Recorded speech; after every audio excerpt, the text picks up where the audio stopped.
tell she the kneel for grave where my uche day. Papa Emeka, don't blind from growing. Pikin don't fall, now watch up I'm raw.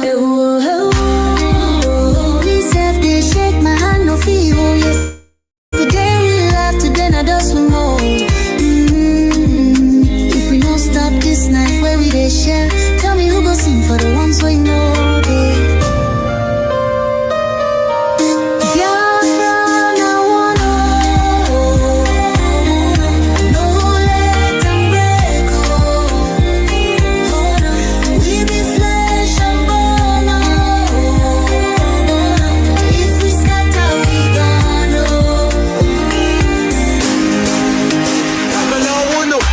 She need the voice from under the soil. Brother, no let my blood turn to oil. Little Ada they ask where my papa go. Her small hand they shake, she knows I be this woe. I beg my people see this fire we burn. Now our house they blaze, now our future they turn. We go tell their ghosts we no go fail you. If we hold this love, that death go burn you. No, make we try yo. Back up in the day. I beg my people see this fire we burn. Now our house they blaze, now our future they turn. We go tell their ghosts, we no go fail you. If we hold this love, that death go burn you.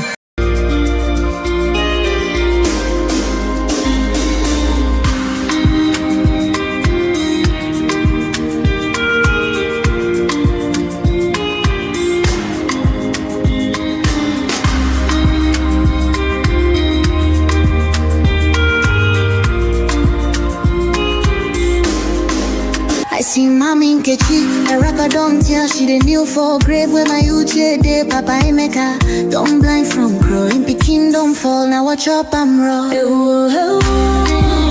This self they shake my hand no feel. Yesterday we laugh, today not us we more. If we don't stop this night where we they share, tell me who go sing for the ones we know.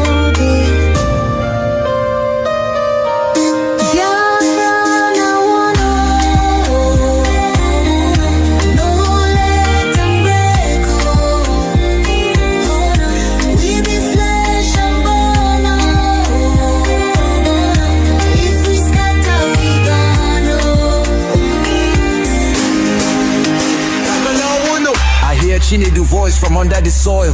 Brother, no let my blood turn to oil. Little Ada they ask where my papa go. Her small hand they shake, she knows I be this woe. I beg my people see this fire we burn. Now our house they blaze, now our future they turn. We go tell their ghosts we no go fail you. If we hold this love, that death go burn you. No, make we try yo. Back up in the day. I beg my people see this fire we burn. Now our house they blaze, now our future they turn. We go tell their ghosts, we no go fail you. If we hold this love, that death go burn you. Oh, make we try yo. Back up joins with a trembling. Oh, hey. If we no join now, our children go so.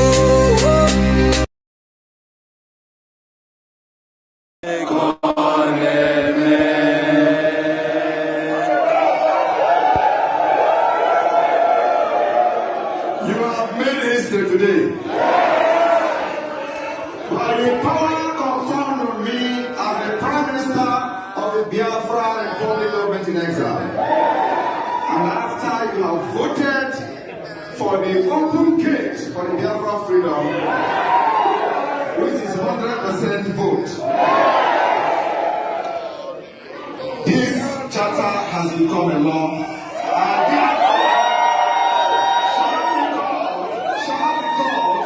the Biafra Helsinki Declaration 2024.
Freedom,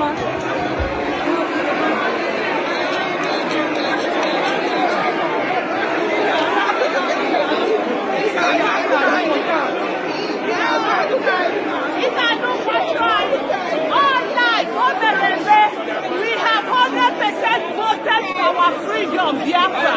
So whether you like it or not, we are our freedom has been discussed and have been getting it 100%, and that's why we are going home. Biafra is declared. My here.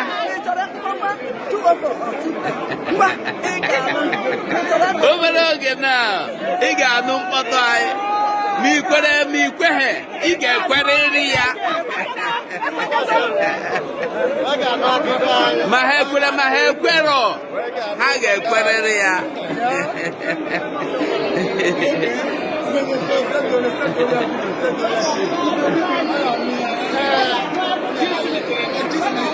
They must surely hear from us. What we are doing today is an historical event, which from eternity, which can never be abolished. The land of Finland has given us that platform, which we have stand and build our the pillar of freedom of Biafra. We are the land of the future. Thank you for all your effort. Thank you. Let's go ahead.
This is my wicked word.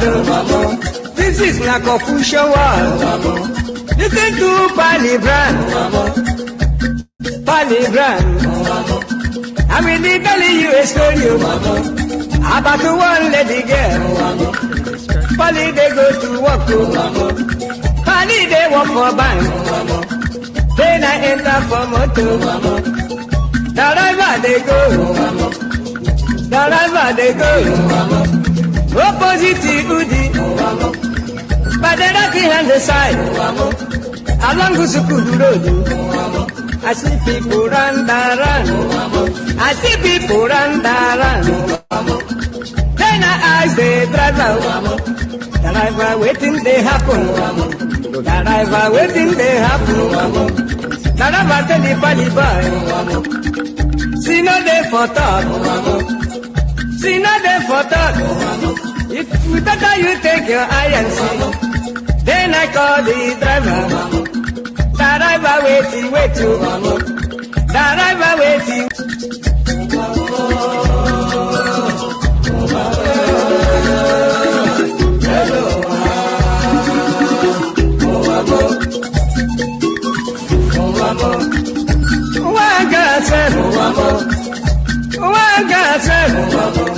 This is my wicked word. This is my confusion word.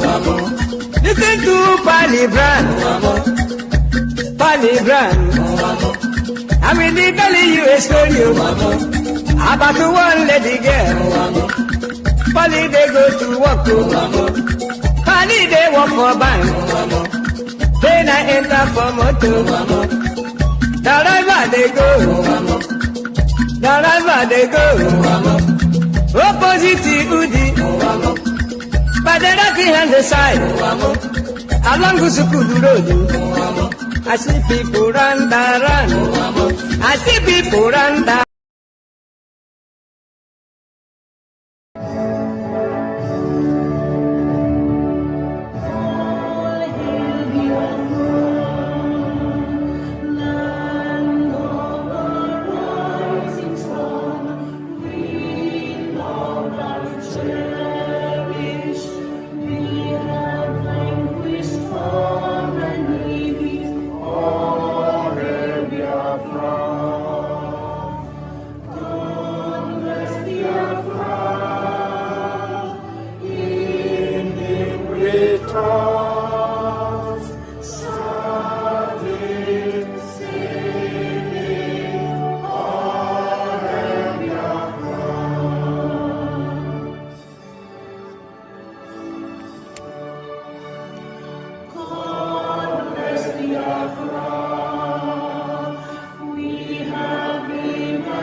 heaven, the very oldest language on the face of this very earth. Chukwu okike abịa mapụrụ m ihe niile, Chineke na onye ndị nsọ na-efe wee na-akpụ isi ala nye onye anyị na-agọzi aha nsọ ya mgbe niile, onye anyị na-aja mma wee na-eto anyị enweghị iche ọzọ ewezuga gị. Anyị anaghị efe arụsị, ọ bụ naanị gị bụ onye kere ihe niile kere eke mana onweghị onye kere ya. Ọ bụ ya mere ndị Igbo ji wee na-etu gị ebighị ebi. Ndị nsọ na-agba oche eze gị okirikiri ha na-akpụ isi ala nye gị, ọbụladị ndị okenye oru 2 na 4 bụ ndị na-atụ mkpọ ọla edo na ala ha niile si na-ede nsọ Chineke nna nke igwe. N'ụtụtụ a, ehihie, abalị, n'ụwa niile bụ ebe ụmụ gị gbasasịrị ka ụkpaka nna nke ebere dị ngọzi ka anyị na-akpọkọta ha eze ebube onye ime eluigwe wee na-arịọ gị mma gị na ebere gị amara gị na ọmịiko gị ebe ndị gị nọ. Anyị wee na-arịọ ka iru gị wee chaa n'ebe anyị nọ. Anyị wee na-arịọ gị ezi ebube dị ngọzi ka igwe tinye ọgbaghara n'etiti ndị iro, ka ha rabụ ndị kụziri ka ha wee megide anyị onye nwe m na Chineke nna dị nsọ, ka aka nsị ndị dị etu a wee baa ha ọnụ, ije obodo ekwensu bụ zuu wee laa ya n'iyi. Anyị wee na-arịọ gị onye na-adịgide ma ruo mgbe ebighị ebi, biko nụ ka iwe mee ka Biafra wee bịa ọsọ ọsọ nna nke ebere na ụmụ gị atakwala n'ahụhụ. Anyị wee na-arịọ gị ka iwe na anyị ezi echiche na amamihe, mmekọrịta nwanne na nwanne ịdị n'otu ọganiru, ịhụnanya nke pụrụ iche onye nwe m na Chineke nna, ka iwe etinye ụmụ gị ezi mmụọ nke eziokwu ma wezụga anyị aka ajọ ihe n'ime ndụ anyị nna nke ebere dị ngọzi, Koga buni betmazi na Biafra ga bani ga jagi ma we to we gozi aha nsọ gị isi ala nye gị buli aha nsọ gị elu site na ebige mara na ebibi ka na ajọ gị ise.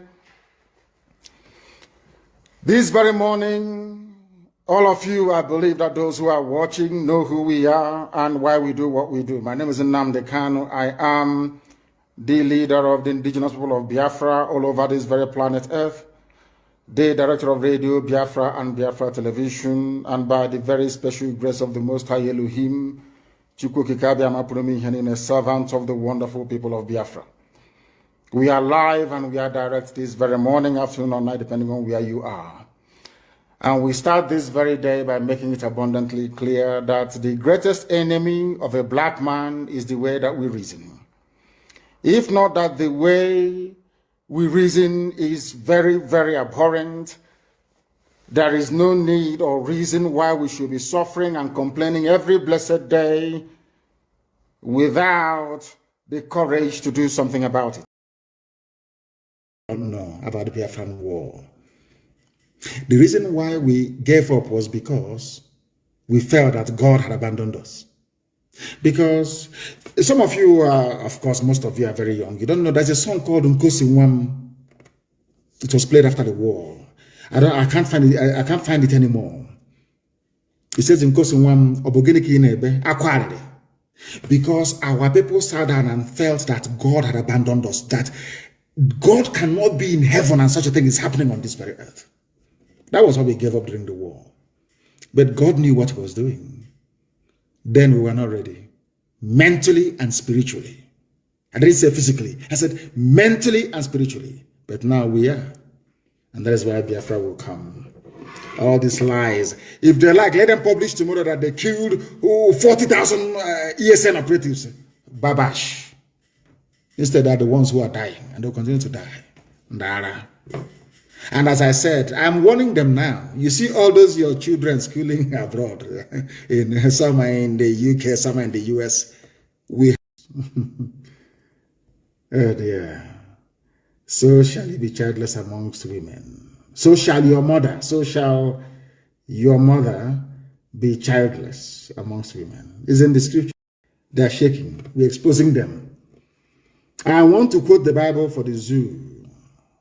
So as I'm quoting it, I want people to please note this down, please.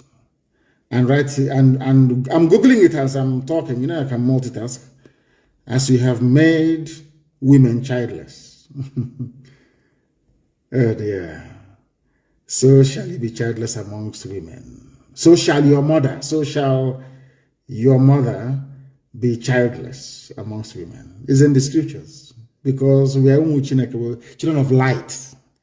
Anything we are doing, Elohim is there. It's the book of Samuel. 1 Samuel. Chapter 15, verse 33. That is this. You know, every day we give them the scriptures. That is the scriptures I want this lucky Irabo, every so-called, one idiot that was at 18th Division in Enugu. A failure at Ahiru. A complete failure at 18th Division in Enugu. He's not the one talking rubbish. As if we don't know him. A complete failure. He went to fight Boko Haram and came back in disgrace. Is the way. They made him chief of army staff and he's talking nonsense. I want to read a verse in the Bible, something that in the Torah, the original Bible, something that Samuel said. Not this one, the Europeans added their own to it. The original word of God, the Torah. And Samuel said, as your sword has made women childless, so will your mother be childless among women. And Samuel put Agag to death before the Lord at Gilgal. I want Fulani Janjaweed to understand. As you have made many mothers childless and turned women to widows, so shall you also be childless. Your children will bear. As I see, you know, by the time we are done with what we are doing, the world will record IPOB and Nnamdi Kanu as mad people. That's what I want. You people are about to see madness, the type you've never seen before. All that money you're saving, you're accumulating and stealing and depositing in Dubai, UAE government will eat it. All the money you have stolen and put in England, The Bank of England will take it. Your children cannot eat it. Oh, you think you can kill other people's children and you're only walking about very free? You people are jokers, honestly. You people, you are mad. You are insane. We don't forgive. We're not going to forget. You see, everybody you killed at Mpo, National High School, at my house, Isiama Faruku, everybody you killed, we are going to avenge all of them. We are going to avenge all of them. That you may see madness. And then after that, let your children come and enjoy now. Let's see. You think you're smart. You can kill other people's children and your own will be enjoying. Going to Cambridge and on stolen wealth. You must be dreaming. Let me tell you what Samuel said. Shmuel, of course, correct pronunciation.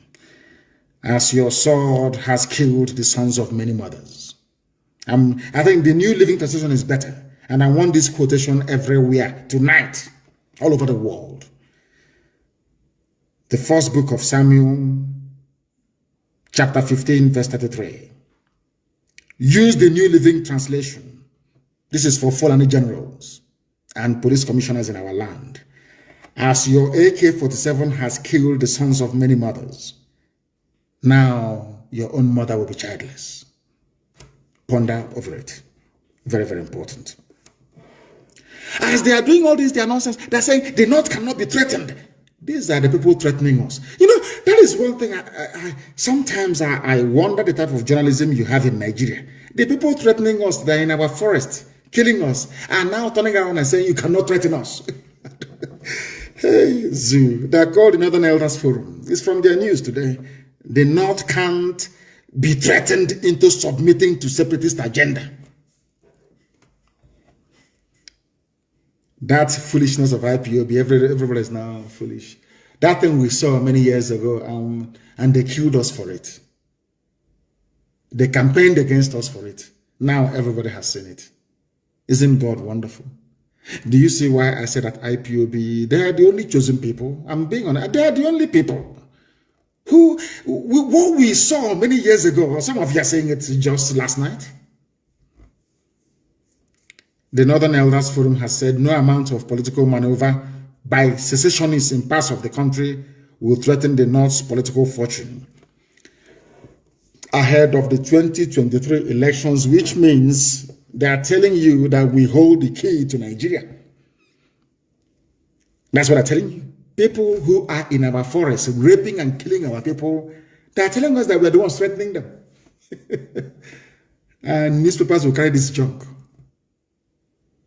No, his name is Dr. Hakim Baba Ahmed. And my name is Nnamdi Kanu.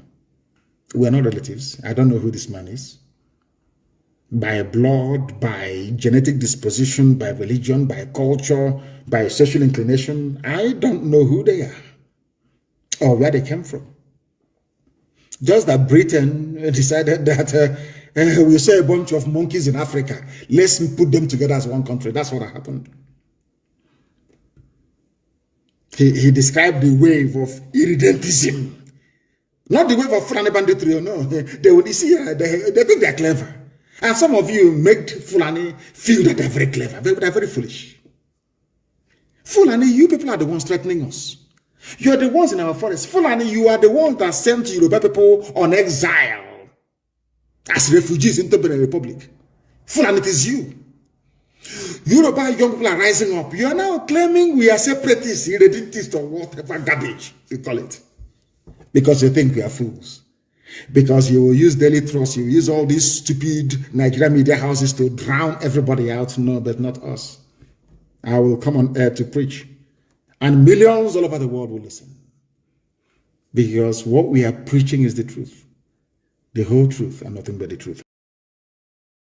A low self-esteem syndrome. Because you never believe that Biafra will be a nation. I am telling you today, researchers estimate that each attend more or less 20,000 thoughts, what people think every day.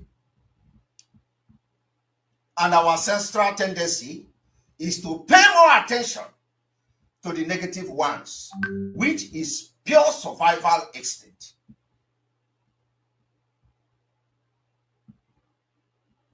Biafra agitation is no longer tout, is no longer motopark. Professionals have joined the league. We are making impact and alliances all over the world. It is no longer because Biafra is here, it's no longer the time you say uneducated people are there. Those people are no longer in the forefront of the agitation. Most people with low self-esteem, though, are more prone to paying attention to the negative aspect of themselves. Their lives and external input, such as people and their situation.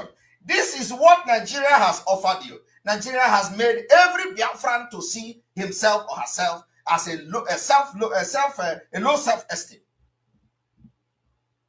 And all you do is to see the negative impact of Igbo man. All you do is to see the negative part of Igbo man. You do not see the positive part. Upon the fact that Nigeria tells you, Igbo contribute the best. Igbo can change Nigeria. Igbo can do everything, turn it upside down and turn it to gold. Yet, you don't see that part of Igbo man. You don't see that part of a Biafran. You see the negative part of Biafra. Igbo man is this, Igbo man is that. But Nigeria is telling you, even as bad as Nigeria, Nigeria tells you that Igbo man is this. Yoruba man tells you Igbo man can change Nigeria. Hausa man tells you Igbo can convert anything. Every other tribe in Nigeria tells you about Igbo man. Only you, the Igbo man, that is see yourself as enemy of yourself. Yet, you don't understand the impact you would make in a nation that you are going to govern yourself with every blessing of God upon your life. Today, we have come to change the script.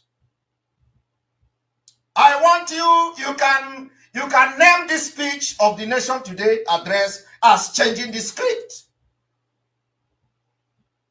This is called negative confirmation bias.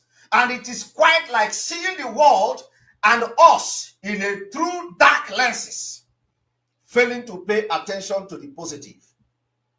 You fail to pay attention to the positive of Biafra people. When you talk about freedom, you say, oh, they are fighting on social media. How can they govern themselves? That is the negative part.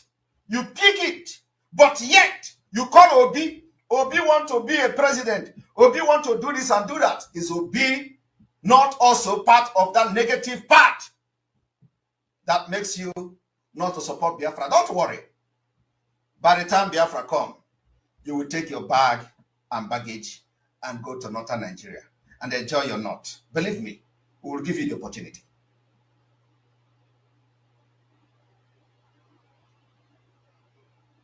This has tremendous impact on how we feel about ourselves. The meaningfulness we get out of our lives and, of course, our behaviors. Nigeria has impacted your life, and today you are branded with so many negative names to point that you are scared of your own freedom. Nigeria has done that. They impact you with all manner of thoughts. You become scared of yourselves to the point that you as a Biafran is scared of having your own freedom. And they do that and they stay by the side and they laugh at you. They say, look at them. They thought they are educated. We have impacted this particular low self-esteem on them, and look at how they brand each other. Why the terrorists are coming, carrying gun. You have never seen the Fulani man or the federal government branding the Fulanis that are killing your military, killing your personnel, wiping villages, branding them with bad names. They call them criminals. Ordinary criminals, they call them. They call them criminals. Some of you in the struggle have called me criminal. That is the same value that the Fulani attached to the terrorists that you see bombarding Abuja yesterday. Yet you call yourself a brainy person. Why this state of the nation has become necessary is because we are changing the script. And we are going to change this script by force. We are going to change it in this armed struggle.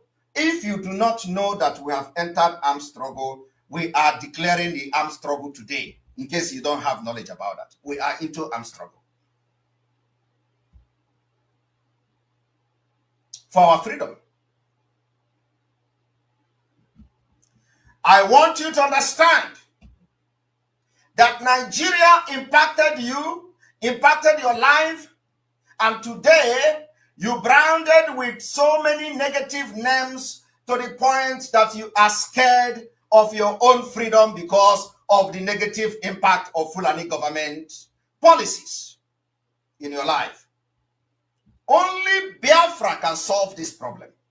That as Biafra using Nigeria passport, you are treated as a criminal or as a terrorist, while you are not one of them. Yet, your low self-esteem could not allow you to support Biafra. You are scared of what Biafra would be. You are scared of the lies and the propaganda that they manipulated you into. I want every one of you watching me today on this State of the Nation broadcast to think that the impact of tunnel vision focus on the negative and how this can make matters worse than they are. They create more stress. They create more stress, increase insecurity, and we end up engaging in behaviors that are ultimately disconnected from our values. Today, some of you have completely disconnected, even with your so low self-esteem and your insecurity on supporting Biafra. You have been disconnected from the value that made you who you are as a Biafran. Yes, a vicious circle. Nigeria has given all this as a failed state. What I'm telling you today is fact. We do not mince words. Nigeria has given all these things I've said as a failed state. This is the impact of Nigeria in your life. A failed state. Today, when the Fulani terrorists were attacking Abuja, all of you were running scatter. Some of you that built one bacha in Abuja, in the area where they attacked, you ran for your life. And the government were not there to help you. Because I want you to understand that no, the presence of Biafrans in that area are much. Just the way when they attacked church in Yoruba land, all of you were shouting, they have attacked Yoruba, they have attacked Yoruba church. Do you know the number of Biafrans that were casualties or victims in that church attack is higher than the number of Yorubas? Have you forgotten that almost all the people that were interviewed as a victim of that church attack were all Biafrans? Igbo'S speaking Biafrans. Are you not aware? That is why we are now addressing every Biafran across Nigeria. A failed state without strong governance that plunged into disorder. Nigeria is an example of that. Violence and sponsoring terrorism against its own people and citizens. Nigeria, being a failed state, must end by 2000. Welcome. Thank you for joining us on today's program. I appreciate everyone who has connected to this program, wherever you are connecting from. Please like and share the program to all platforms, share to family and friends, share to everyone that is close to you. Continue to share. Don't keep the message to yourself. We are going to be carrying people along just as we have promised to do. Every one of us have our responsibilities. Please do not shy away from what you are supposed to do. Do your part and let Chukwukabiam continue to lead us as we go on to continue to spread the gospel of Biafra. Once again, I say good morning, good afternoon, good evening. Accept my greetings according to your time zone. If you are watching us from Biafra land, from Nigeria, from Africa, from Asia, Europe, America, Australia, Canada, New Zealand, you are watching us from Russia, you are watching from China, you are watching from Israel. Whichever part of the world you are watching us from, I welcome you to this program and I thank you for being part of us this morning. Wonderful people of the world, lovers of freedom, we have come once again to do what we know how to do best. In this platform, every morning we come here to speak about issues that concerns the Biafran people. In this very platform, we do not come here to instigate violence. We don't come here to preach hate. We do not come here to attack people or individuals. We do not come here in this platform to spread lies, propaganda, blackmail, saga. No. We don't come here to engage in any form of saga. We are not here to promote anybody or any group. We are here to promote the cause of self-determination of the Biafran people. That is all we have signed up to do, and we will continue to do that. Demanding and asking for the freedom of the Biafran people. That is what we do. It doesn't matter what you think. It doesn't matter what you believe. If you are genuinely seeking for freedom,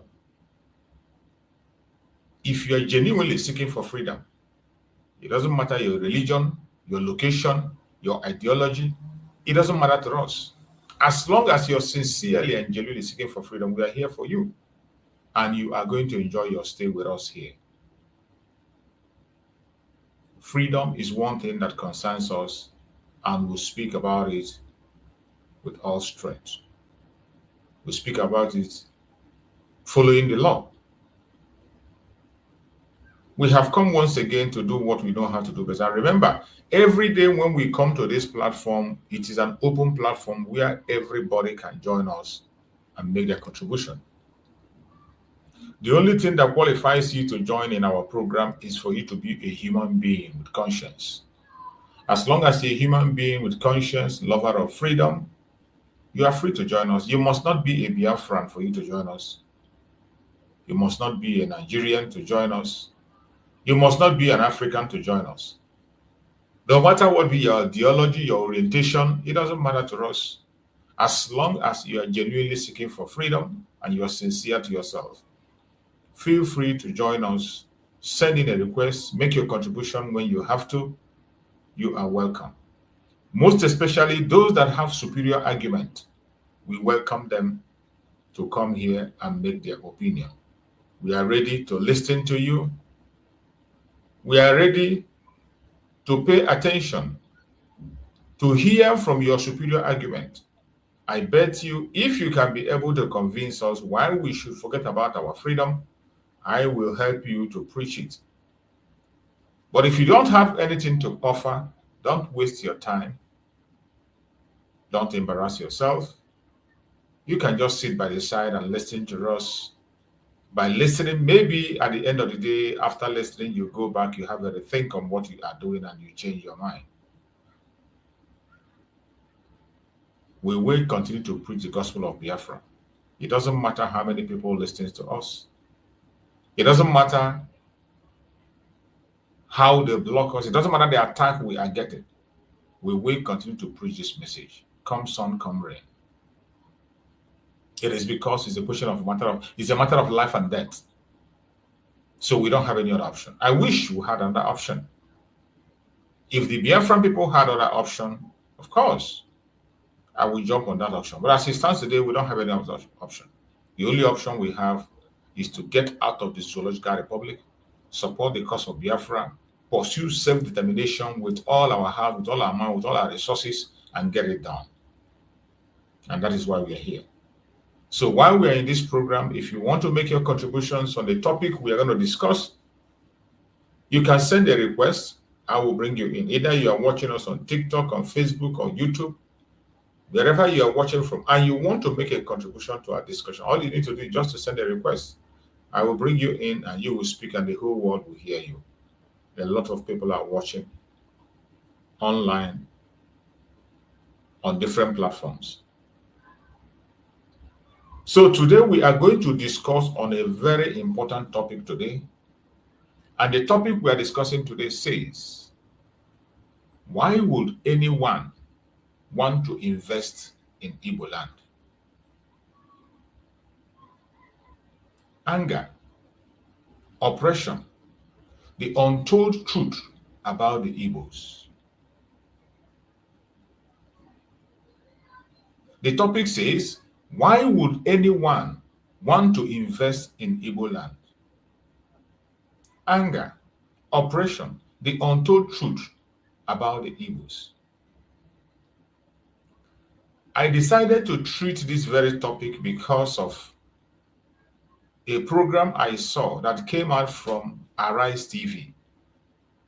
You know, Nigerian media are very evil. They will always create a narrative to demonize the Biafran people, more especially the Igbo Biafrans. Arise TV has always been in the forefront of demonizing the Igbo Biafrans. That very propaganda is led by Abati himself. And they write this script. Sometimes you see them throw out a question or a program, you think they are doing it for good. No. They have a different intention to paint us black, to paint us evil, to paint us troublemaker, to show the world that we are not organized.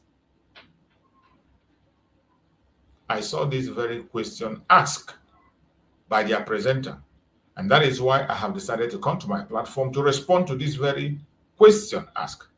And before we go deep into the message of the day, I would like to bring up that very video and play it so that you yourself can hear the question that was asked by those Arise presenters.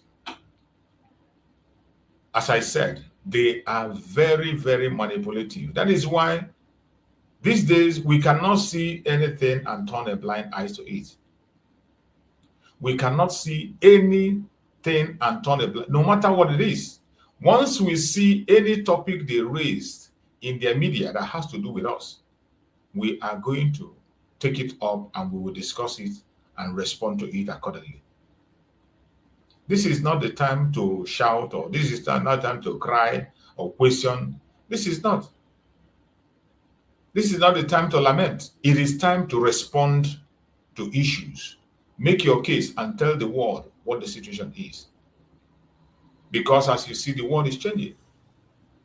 More especially at this time that they know that the world is focusing on Nigeria evil, the evil of Nigeria, the atrocities of Nigeria against the Christians, the attack of Nigeria against the Christians. Now that they see that it's focused, and they know that that attack in Nigeria against the Christians is indirectly an attack against the Igbos. And I'm going to come to that program. I'm going to have that program hopefully by tomorrow.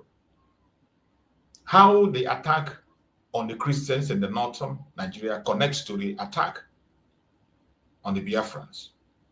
They have a very strong connection. But we're going to deal with that tomorrow. So today we are going to respond to this question asked, and I want to play that question. I want to play the video so that we can hear it directly from what is there in Igboland to attract a non-resident, which is important. And I think that this will be a question, therefore, for not just... Did you hear him? Pay attention. He said, what is there in Igboland to attract a non-resident to Igboland? He's asking, what is there in Igboland to attract a non-resident to Igboland? You wouldn't understand the reason they ask this question, their intentions, the narrative they want to build. You will not understand until when you listen deeper. When he continues to ask this question, at the end of it, you will understand their intentions, why they are asking these questions, that it is not for good. The purpose of their question is to dehumanize us, to show that we are not united and we cannot be on our own. But you will not understand if you don't pay attention and listen to the end of this question. And we are going to deal with the question and we answer them accordingly today. I want us to pay attention. Listen carefully. My handle.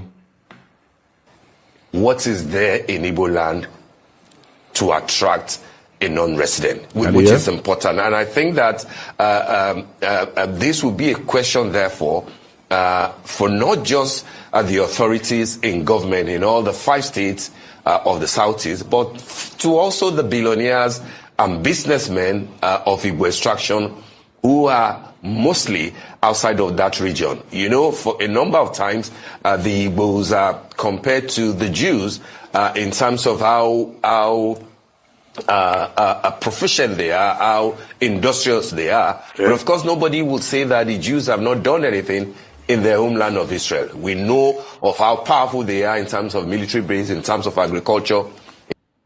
When you listen to this clown, he asking that question, he compared the Igbos to the Jews and tell you how successful the Jews are in their state of Israel. The Jews have their own state. They have their own country, the state of Israel, the Jewish state. And in that their own state, you are asking, they know how successful they are in their state.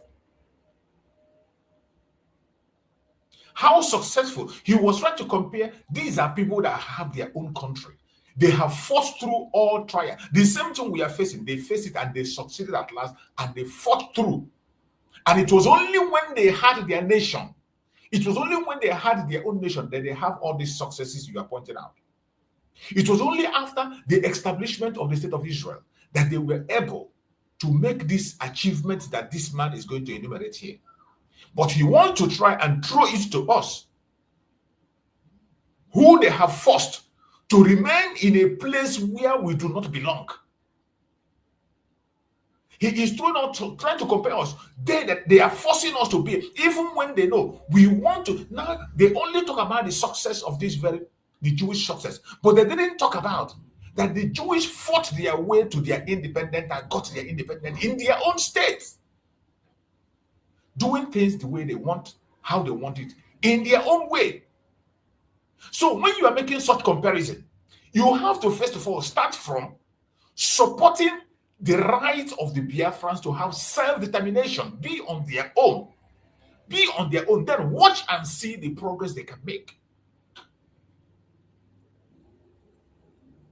You see, when you don't pay attention to these people, when they start asking their question, speaking, you will not understand. But when you listen deeply, you will begin to understand and see the narrative, where they are coming from, the evil they are trying to preach. And when you can be able to get it, you can be able to attack them effectively and respond to them effectively. I want you to pay attention. Yes, they are. But of course, nobody will say that the Jews have not done anything in their homeland of Israel. We know they have done something in their own land of Israel. In their own land of Israel. Today, our land is still under occupation by Nigeria. Nigeria has refused us to take charge and take control of our land. The state of Israel, they are in charge of their land. They are in control. They direct the affairs of their people. It's a very big difference. Of how powerful they are in terms of military base, in terms of agriculture, in terms of IT and everything. Why do you think that ideal development has eluded the Igboland in spite of the huge number of billionaires, huge number of talented people who can turn that place into another legal? You see, he now wrote the blame down upon us, the Igbos, at the same time. When he speaks and asks this question, he is now rolling the blame down on us, that we are the reason why our region is not developed, that we are the reason why we cannot be able to make headways, that we are the reason why we cannot aspire to the height we can. This is an evil narrative that they always put in their media. This is Arise TV. And they will always use the media to paint this evil narrative that when you don't pay attention, you think they're making sense. They're not making any sense. Before you could be able to make such comparison, you should first of all support the cause of Biafra. Support the self-determination of the Biafra people. Then when we are on our own, watch us within the space of 10 years, less than 10 years, if nothing changes, if we do not compete with the greatest nation of the world, then come back and speak. But until then, well, let's go. I will respond to you accordingly. Beyond Lagos or Abuja into a mini Dubai and things like that. That was the whole point of Aba and the revolution that was meant to happen there, but which we never saw. Why do you think that this has endured for a while? This unenviable reality that there's no point going there to want to buy land, even if you have the authority to buy land. And then secondly, because of time, I would like you to touch on why is there so much anger on the part of many people from the Southeast? Senator Yinaya Baribe spoke about the fact that Nigeria should not think it's progressing by suppressing the Igbo'S. Do you think that the Igbo'S are still being suppressed? And why? Is it not something of a paradox that a people so enterprising will now be asking for federal intervention when they will have shown the world that, hey, we really don't need you that much. Our enterprise, our sense of duty can get the southeast part of Nigeria to become the next Dubai, for example. Why is federal intervention so important? You see the evil of the zoo. When you listen to these people, when you listen to them talk, if you don't pay attention, you will not see where they are coming from. He asked why the anger. Then he threw it back to change another, create another. And you know these people, this media, Nigerian media is so evil, that every single thing we are suffering today as Biafrans is caused by these people. I saw this very question asked on their media, and I picked it up. That was why I want to conduct a program on this very questions that this man have asked. Hopefully they will come across our video and get their response. And we are going to respond accordingly. This evil has been going on for a very long time. Each time they come, they create a narrative and push it to the world and make the world to believe falsehood against us, the Biafrans. They have been doing this over and over and over and over again. And we have not been paying attention until this time that we have started paying attention. And I bet you their evil agenda can no longer stand. Their lies can no longer fly. Not while we are still around. Not while we still have access. Not while we still can breathe. This their evil propaganda and agenda can no longer stand. My fellow Biafrans, lovers of freedom across the world, lovers of truth, lovers of justice, I welcome every one of you to this program today. Today, we are asking and we are answering hard questions. A hard question has been asked. I call it a hard question in the sense that the motive of the person that asked the question is to push propaganda against us, to turn the world against us, to make the world turn a blind eye against us. It is a hard question. Why would anyone invest in Igboland? And you have the other part of the question, why the anger?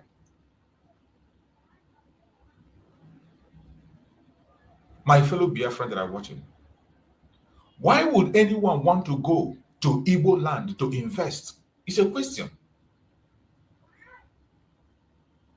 It's a question, and an interesting one at that. Why would anyone go to Igboland to invest? Why is there so much anger in Igboland?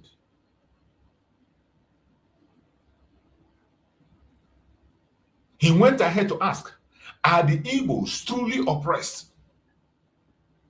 Or is this just a story told to silence us? Are the Igbos truly oppressed? Or is this just a story told to silence us? These are questions that are looking for answer.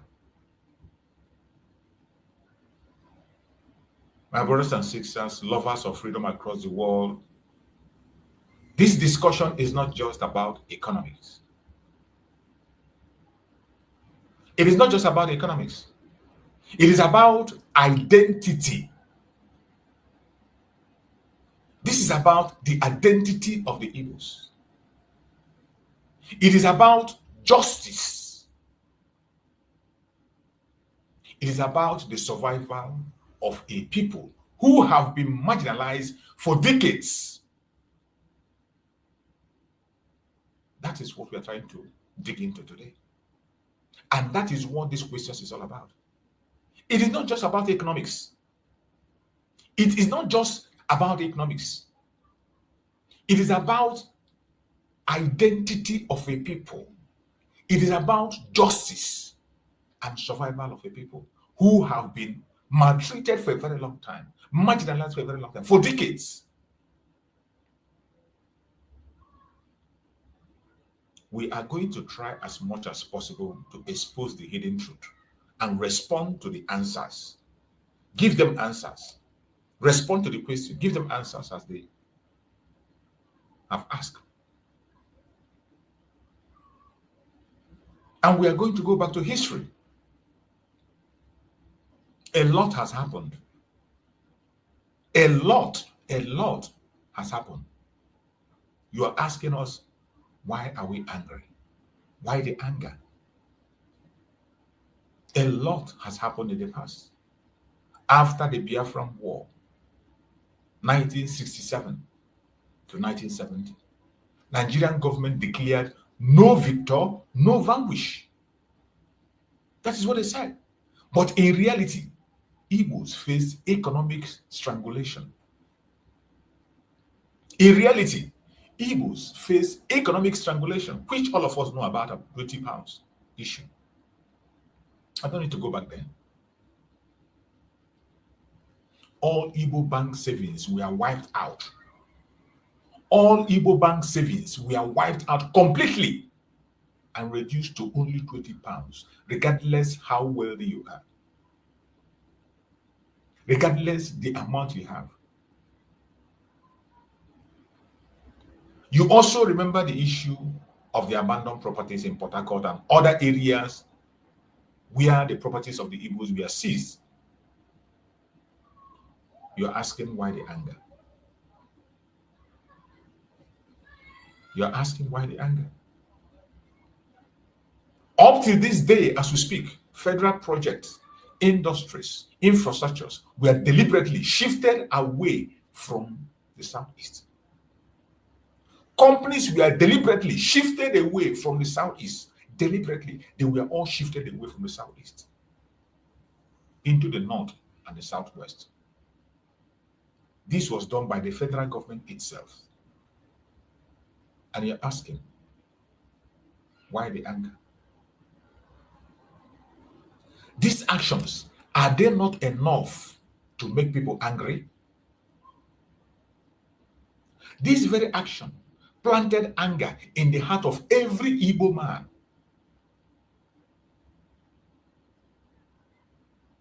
Even after the war, they said no victory, no vanquish. And they were busy talking about one Nigeria. In the midst of one Nigeria, they took away every infrastructure, industries, deliberately, and they shifted them away from Biafra land into the north or the southwest. They imposed a very serious economic strangulation on us. But we survived it. We survived it. And up to this day, they are not yet satisfied. They are still fighting the war. They tell you one Nigeria. But every policy says otherwise. You go to their media, they talk about one Nigeria. But in their policies, every single policy they put forward says otherwise. And you're asking, why are we angry? Are you kidding? Even as we speak, the present day oppression is unimaginable. The one that is happening presently as we speak is unimaginable. After 65 years of their enslavement that they call independence, political marginalization has gone to the roof. No Igbo has been allowed to leave Nigeria since after the war. No single person dare come close. Infrastructures in the Biafra land are neglected. In Igboland, especially, they are neglected completely. The roads are neglected. The roads in Igboland are the worst in the country. The worst. Some federal roads in Igboland have broken into two. You can't pass it. Once there is a rain, you cannot move an inch. They are the worst in the entire nation. There is no international airport. There is no seaport. And yet you're asking, why would Biafrans to be angry? And why would investors, why would somebody, why would anyone want to invest in Igboland? When you have all these challenges, and these things are the responsibilities of the federal government, not individuals. In a country where you have a government, these things I'm mentioning are the responsibilities of the government. And the worst is that they created these things and they put them in exclusive list. That even you as an individual, if you want to indulge in certain development in your area, you cannot. There are certain development that you cannot venture into. There are certain things you cannot even venture into. They put it exclusive list. An evil policy that is holding everybody enslaved. And yet, somebody is asking the question and saying, why would anybody, by the way, come to invest in Igboland? And when he asked the question, he threw the blame on the Igbos as not developing their own area by themselves. Is this supposed to be our responsibility to create the development, to do our roads, to build the seaport, the airport? It's not supposed to be. That is the responsibility of the federal government. And you took those things and put them in exclusive list. That even presently, a governor is claiming that he doesn't have the money to build a seaport. Something that, if offered the opportunity to some individuals in the Southeast, they will do it. But because it's exclusively for the government to do, they will not do so. They won't give you the license. They will not. One of the issues that was in exclusively was this issue of oil. But all of a sudden, they removed it and they gave it to Dangote. They gave Dangote license for oil. Another hand. They gave another hand license to refine oil, build a refinery. These were things that were in the exclusive for government to do before. But they singled out one man and gave him the certificate. That was the time he came out and he was saying there were 4 of them or whatever they gave him. Who are those 4 people? Who are they? Who are they? The other rescue, the other 3 people that they say they gave them that license. Who are they? And what is their capacity? And what kind of license we are giving to them? What is their limit? What is the restriction that was placed in it? They talk to us as if we are fools, as if we don't know what we are doing. Infrastructure neglect in the Southeast by the federal government of Nigeria is scaring people away from investing in Biafra land. Economic suppression, security oppression. You're asking, why would anyone want to invest in Igboland and you want to blame the Igbos for that? Why would anyone who come and invest in a place where security operations have checkpoints at every 1 kilometer? That security operatives have checkpoints every 100 meters. Every 100 meters, they have checkpoints. How are you going to invest in such area? How will you operate effectively? How will you have your peace in such area? How can that such environment attract an investor? Military checkpoints flood Igbo land more than anywhere else in the world. Even in war zone, you don't have such checkpoints. The kind of checkpoints you have in Igbo land, you don't have it in war zone. And you're asking, Why would anyone want to invest in Igboland?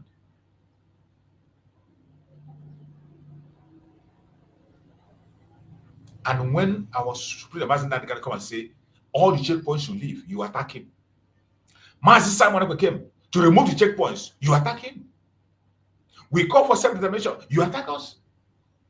And you're asking and blaming us for investors not coming into Biafra land. How will an investor come when you militarize everywhere in Biafra land? Economic oppression. Industries in Igboland are starved of federal support. Every industry in Igboland, they are starved of federal support. Go and interview, what is it called? Innocent. Go and interview Innocent, and you hear from Innocent the kind of challenges he's facing. For him, what he has to pass through to be able to run that his company in Nnewi. Every single thing Innocent is spending in that company is triple. Everything he is spending there is triple. Go and discuss with Innocent. Ask Innocent what it cost him, what it is costing him to maintain that very company in Nnewi. They have done everything humanly possible to make him run away from Nnewi and go to either Lagos or the north. They have tried different kinds of techniques to push him away from Biafra land. Go and interview these people who call themselves media. Go and interview this man. Go interview Innocent. Let Innocent tell you how difficult it is, what he's facing. And then you are expecting an external body, an investor who will come and see it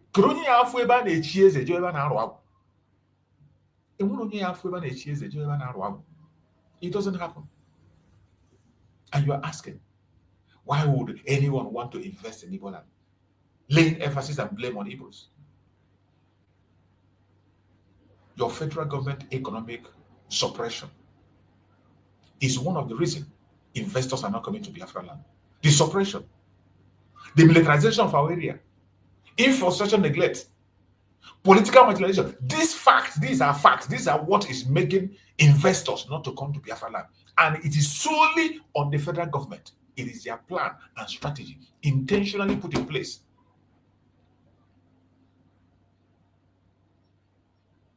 Another factor is labeling and discrimination. Labeling and discrimination, which is the one they are using you in the media to do. Including this man that is asking this question. He comes in, this is where he comes in. Labeling and discrimination. In your narratives, the way you ask your question, the way you narrate issues about Biafra people, the way you narrate things about the Igbos, you label them and you discriminate them. You de-associate them with everything that has to do with Nigeria, yet you call them part of Nigeria.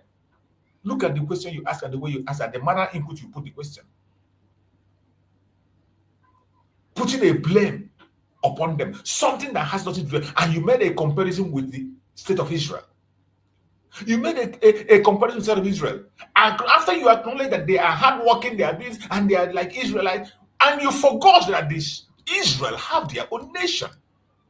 The state of Israel belongs to the Jewish. It's a Jewish nation. They control it. They build their economy. They protect their borders. They create their own laws. They have their own system of education.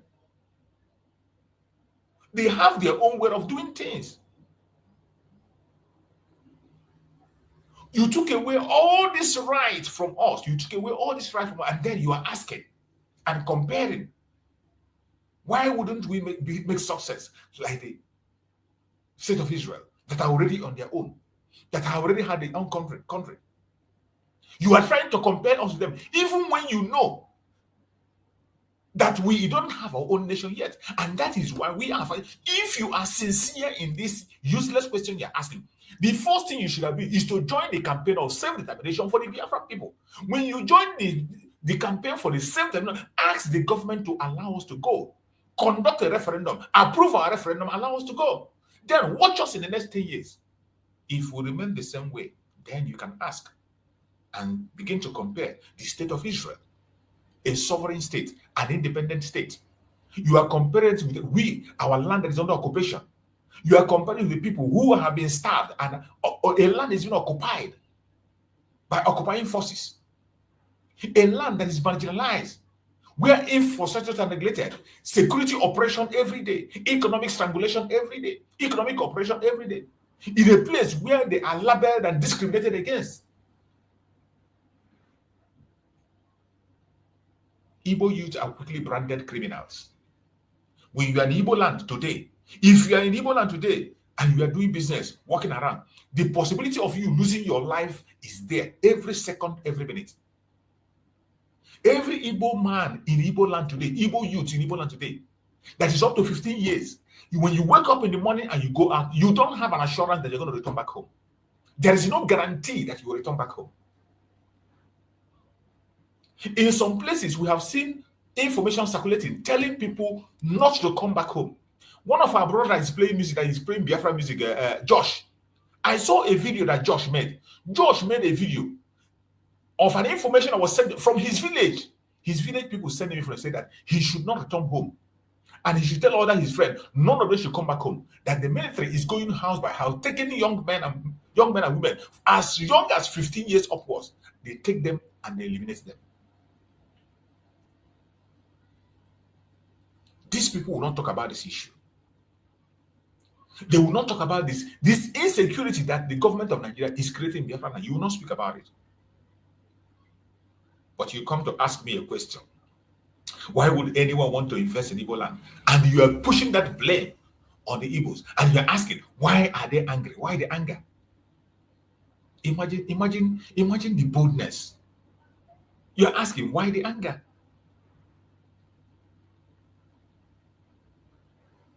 So when people ask why there is anger in Igbo land, the answer is simple. Because of oppression has become government policy. Because the oppression of the Biafran people has become government policy in Nigeria. It is a government policy. It is not that maybe this hatred we're talking about, it's not that maybe individuals. It's a different thing. We always have people who like you, people who don't like you. That's common. But why the Igbos are very angry and we have moved away from Nigeria completely, even though we have never been there, is because oppression has become government policy in Nigeria. Oppression has become government policy in Nigeria. And imagine somebody to come and ask, why would anyone invest in Biafra land?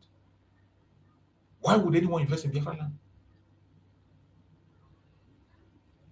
Of course, why would anybody want to invest in a place where there is no stability?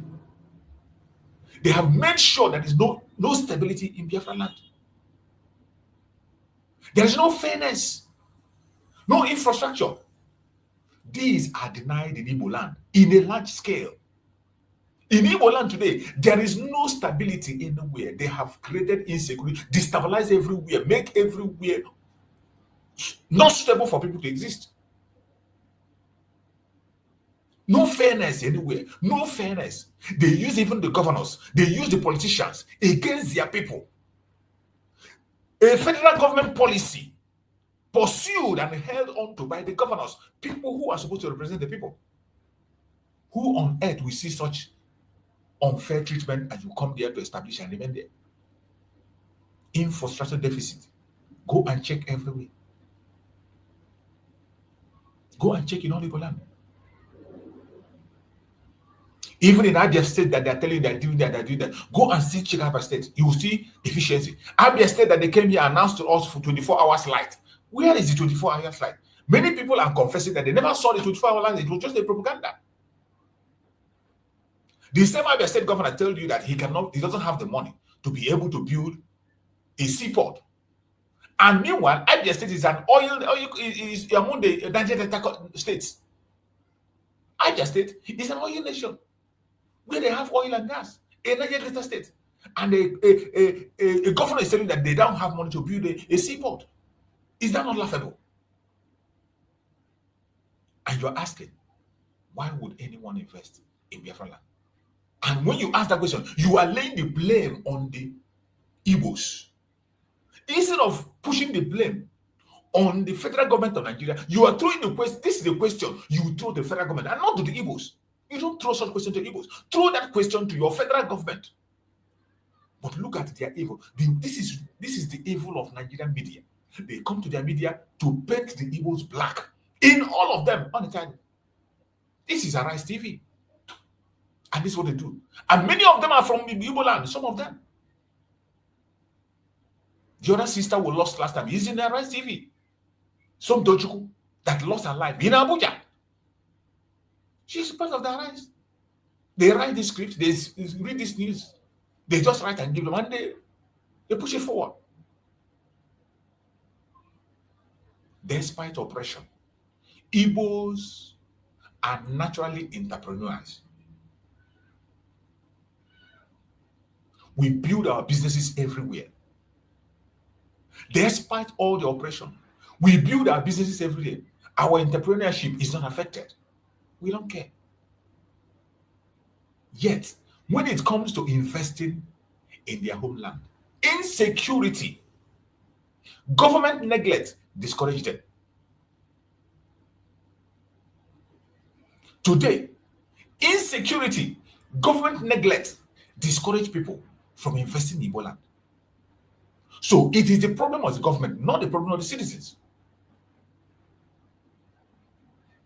Right from the time of late Muhammad Buhari, they took it as a project, a government policy to make sure that there is chaos in Biafra land. That was a grand planned project by Nigerian government to make sure that insecurity is exported to Biafra land by fire, by force. And we were here when they did it. During the time of COVID, we saw them using Dangote trailer to push their Janjaweed to the southeast. And Mazen Nankana was shouting there, shouting and shouting and shouting. Nobody took note. As if that wasn't enough, the ESM was able to stop them then. What did they do? They took recruited Boko Haram members and they pushed them down to Biafra land to create chaos. To create chaos. They have succeeded in causing so much insecurity that nobody, no sensible businessman that can just go and risk his money. Business is about profit. It's not about loss. You don't invest in something to lose. You invest to make profit. You don't invest where you're going to lose. So who in his right senses will go and invest in a place where he will lose? In a place that is so insecure. In a place that the government have neglected, 100% neglect. They don't care what happens. They don't care what is going on. They don't want to know. The Nigerian state has weaponized insecurity in Igboland to scare away investors. This is a fact. This is a policy that Nigerian government signed up to. So this man should go and ask the Nigerian government this question. Why would anyone want to invest in Igboland? You don't ask that question to Igbos. Because the Nigerian state has weaponized insecurity in Igboland to scare away investors. It is a grand plan which they started from Muhammad Buhari. And just as Tinubu promised that he will continue from where Buhari stopped, he continued. Even as we speak, they continue to weaponize insecurity in Igboland to scare away investors. That is why today, you see the greatest amount of military men and military checkpoints in Biafra land that you can ever find in the north, where the terrorists have taken charge already. In the north, where the world is having an outcry today of the genocide of the Christians, the massacre of the Christians in the north, none of them is paying attention. Nigerian military are not in the northern part of Nigeria to curb the attack of the terrorists against the Christians in the north. They don't care about it, but they push them down to Biafra land because of the policy of weaponizing insecurity in Igbo land to scare away investors. As I said, tomorrow I am going to come for this program. The relationship, how the genocide of the Christians in the north is connected to what is happening in Biafra land today. How it is connected to the Biafran cause. We are going to deal with that program tomorrow. So this man who is in Arise asking this question should send this question to the federal government of Nigeria, not to us, not to the Biafrans. Not to Biafrans. The truth is that Igbo resilience is greater than oppression.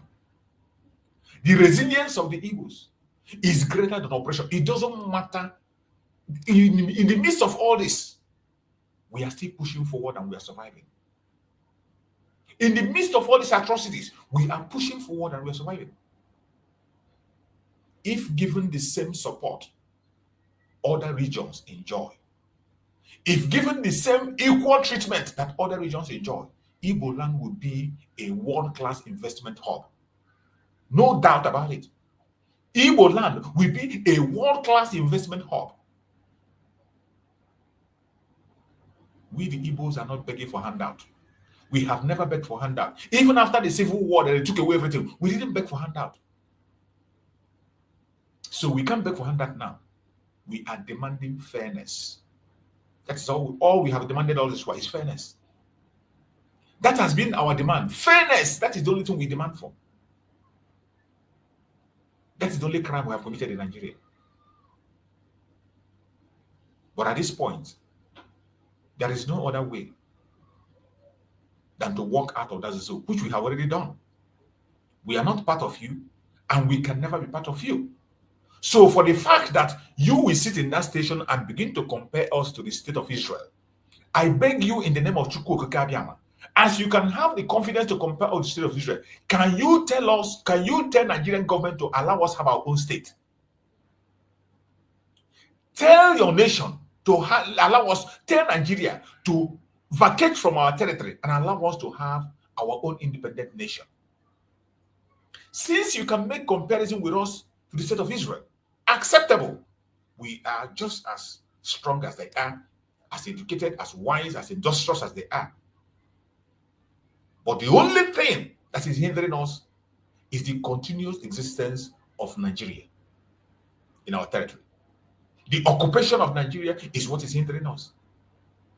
So as you can come to your platform to make that comparison, can you tell Nigerian government to please approve, recognize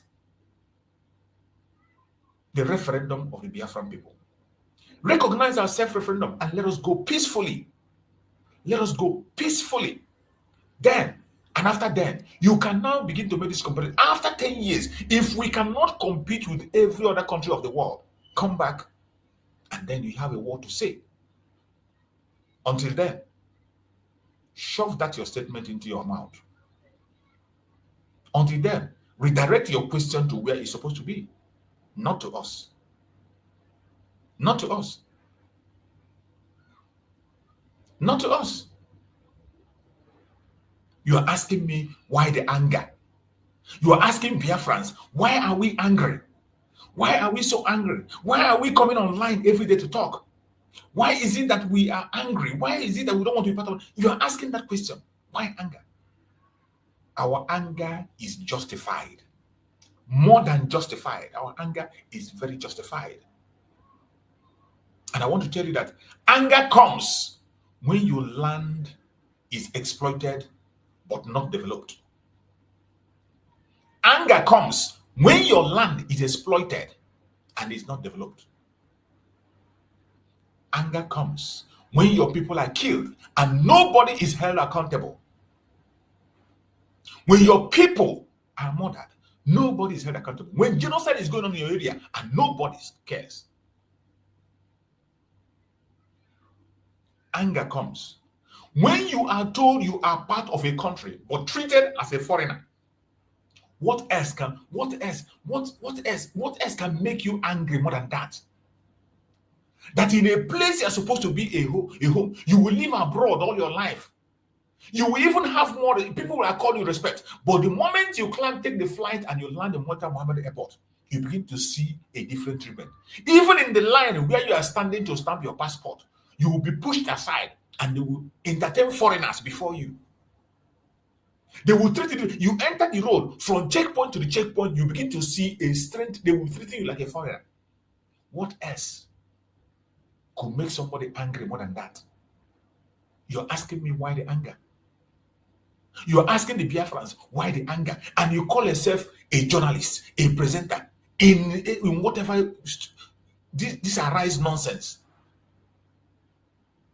You can imagine.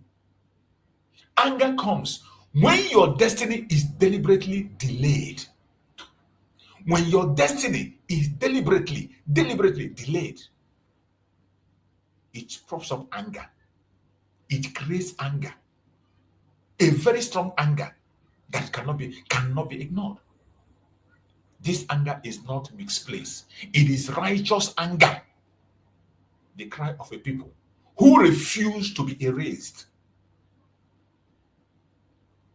Our anger is not misplaced. It's a righteous anger. The anger of the Biafrans is a righteous anger, the cry of a people who refuse to be raised. Don't ask me, why are we angry? Do not ask me, why are we angry? Yes, we are angry. We are angry, very, very angry. And our anger is a righteous anger. And we will not stop. We will not stop until we get out of this zoological republic called Nigeria. And you are equally asking, you can imagine somebody equally asking, are the Igbos truly oppressed? You can imagine a journalist in Nigeria's zoological republic in 21st century, you are asking this question. And you are throwing the question to Igbos, are you truly oppressed? I tell you, yes. And here is the evidence. Yes, we are oppressed. And I'll give you the evidence. Exclusion from leadership. In all ramifications. Exclusion from leadership. Economic sabotage to the highest level. No seaports, no airports, no major industries is allowed to strive in Igboland. Yes, we are oppressed. Targeted killings and military occupation happening even as we speak, even as we are here talking. It is still ongoing. The targeted killing is still happening. Military occupation is still ongoing. From Olu to Aba to Okigwe. Lives are lost in every minute, in every second. Yes, we are oppressed. Stereotyping. Igbos are punished for daring to speak of freedom. Daring to talk about self-determination, that is a right, not a privilege. Self-determination is a right of every human being on the planet Earth. A right approved by international law, approved by African Peoples and Human Rights Law, even Nigerian law itself signed up to it. Self-determination. But today, we are punished for self-determination. Our supreme leader, Nnamdi Kanu, has been in jail, have been detained in solitary confinement for 5 years and still counting because of self-determination. Our Prime Minister, Simon Ekpa, has also been detained in Finland 8 months and still going for self-determination. And you're asking me, are we oppressed? Yes, we are oppressed. Yes, we are oppressed. Oppression is real. But let me tell you, oppression has never defeated a people determined to rise. Never, ever, and will not start with us. If the Jews survived the Holocaust to build the state of Israel to the standard that it is today, the Igbo'S will survive Nigeria. And we will build Biafra and make it what it should be. Take that to the bank. We are oppressed. But oppression has never, ever, ever defeated a people determined to rise. And it's not going to start from us. It will not start from us. When you push that your propaganda and blackmail in your studio, you push those your evil narrative in your studio, we will not keep silent. We have been silent for a very long time. Ask your questions and we'll respond to you accordingly.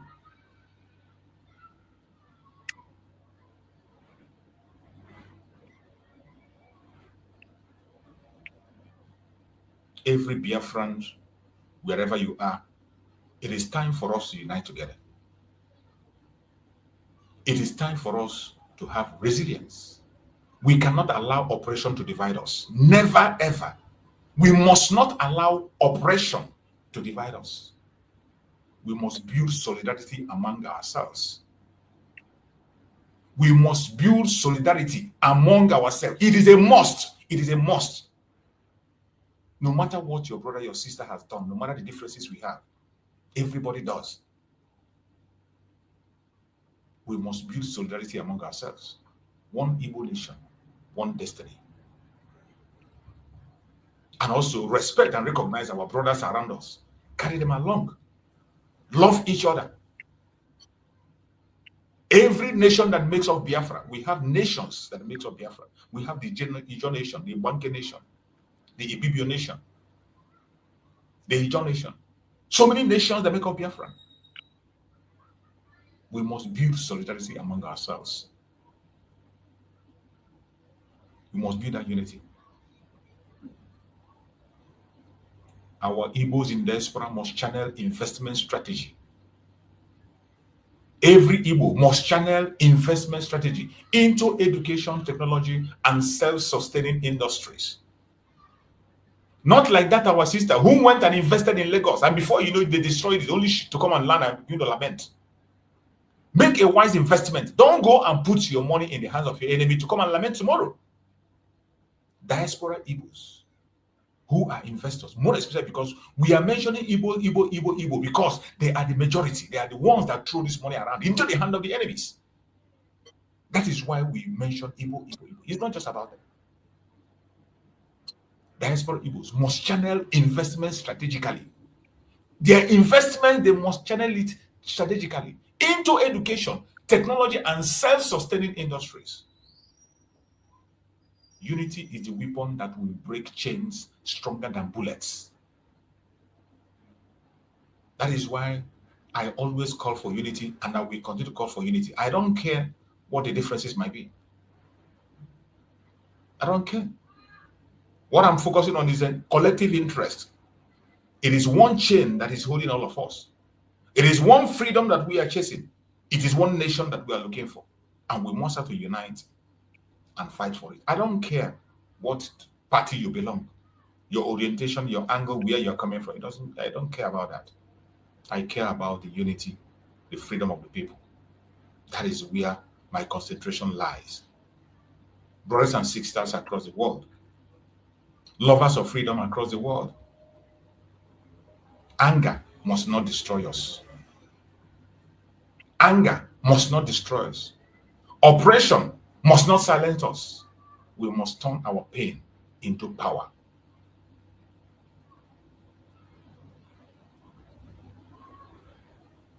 We must turn our pain into power, and the time is now. The war we are engaging in is a media warfare. In your own little platform, even if it is one person that is listening to you, even if nobody is listening, put out the information and send it out. Chukwu himself will carry it. You never can tell who is coming across your message because the warfare has just increased. We must continue to speak. I welcome my beloved brother Christian. Thank you so much for joining, my brother Christian, and I can see my brother Greg there. Thank you so much for joining on the program. I welcome all of you. Morning, my brother. Go ahead and speak to us. Yeah, I just captured what you are dwelling on. So I was like, is there like a question from a journalist? What happened really? Because that is what really, but of course, talking about anger or pain or whatever you want to call it. So I don't know. That guy on the screen, I know he's a journalist with our eyes, right? Yes, I think you have to listen to the question he asked. Listen to the question, then you can now make your comment and respond. Good. Okay. My handle. What is there in Igboland to attract a non-resident, which is important? And I think that this will be a question, therefore, for not just the authorities in government in all the 5 states of the Southeast, but to also the billionaires and businessmen of Igbo extraction who are mostly outside of that region. You know, for a number of times, the Igbos are compared to the Jews in terms of how proficient they are, how industrious they are. Yeah. But of course, nobody will say that the Jews have not done anything in their homeland of Israel. We know of how powerful they are in terms of military base, in terms of agriculture, in terms of IT and everything. Why do you think that ideal development has eluded the Igboland in spite of the, huge number of billionaires, huge number of talented people who can turn that place into another Lagos, beyond Lagos or Abuja, into a mini Dubai and things like that. That was the whole point of Aba and the revolution that was meant to happen there, but which we never saw. Why do you think that this has endured for a while? This unenviable reality that there's no point going there to want to buy land, even if you have the authority to buy land. And then secondly, because of time, I would like you to touch on why is there so much anger on the part of many people from the Southeast? Senator Yinaya Baribe spoke about the fact that Nigeria should not think it's progressing by suppressing the Igbos. Do you think that the Igbos are still being suppressed? And why? Is it not something of a paradox that a people so enterprising will now be asking for federal intervention when they will have shown the world that, hey, we really don't need you that much. Our enterprise, our sense of duty can get the southeast part of Nigeria to become the next Dubai, for example. Why is federal intervention so important? Yeah. If any of this it just shows how despicable these people are. Very I said when I watched this, I was so angry within myself. I couldn't hold it. The level of evil from the utterances, you can clearly see. One of the reasons why we just cannot afford to be in one country with people so deceptive. They are hypocrites and liars. He is in everything he said. Contradiction, pure contradictions. Pure contradiction, my brother. Where does one start from? The Lagos, because their central focus is always Lagos. The Igbos are running to Lagos. Tell me, is it the Yoruba people, the business people, or whatever it is that develop Lagos? Is it not the federal government that developed Lagos from the money coming from Biafra? Mostly, at least 9.something% all year resources coming from Biafra. Is that not what developed Lagos? In every ramification. From the airport to seaport, from the federal parastatal to international commissions and parastatal, these things are all coming from federal government. So this guy, this demonic human being, people who know the truth, but they will twist it and say a different thing to suit their own narrative. Is it telling me that the Igbo billionaire should be the one building airport, building a seaport, bringing federal commissions to Igboland, bringing the embassies of other places to Igboland? Is it the one who said that they should be building the roads, building all the federal commissions everywhere? Is it so? What he's saying in essence? Oh, so what a double standard. Is it the Lagos or the Abuja? Is it the Yoruba billionaires or northern billionaires that built it? That is the question. I don't know. He probably asking somebody. Now, Abaribe talked about the marginalization of Ndibo. It's glaring. It's very blatant. If you don't see it, or if you don't know, or you don't accept it, that is because you are just evil. It's as simple as that. Because he is saying so now, and he talked about the anger. Oh, really? Anger, really? So if you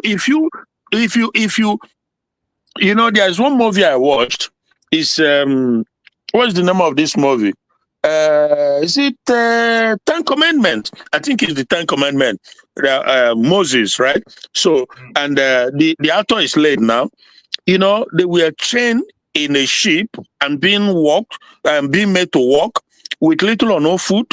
And while they were walking in pain and hardcore pain, they were still flogging them. They were using hardcore cane to flog them while they were rolling the ship in a high sea, while the masters were there drinking and partying. And Moses, the guy who acted it, Charleston something, I've forgotten the name, but so while he was rolling, sweating, in pain, everything, and they just flog him back at the back, you know, and he looked at the officer who was flogging him, and the officer looked at him and said, I can see so much pain and anger in your eyes, but you have the temperament to manage it.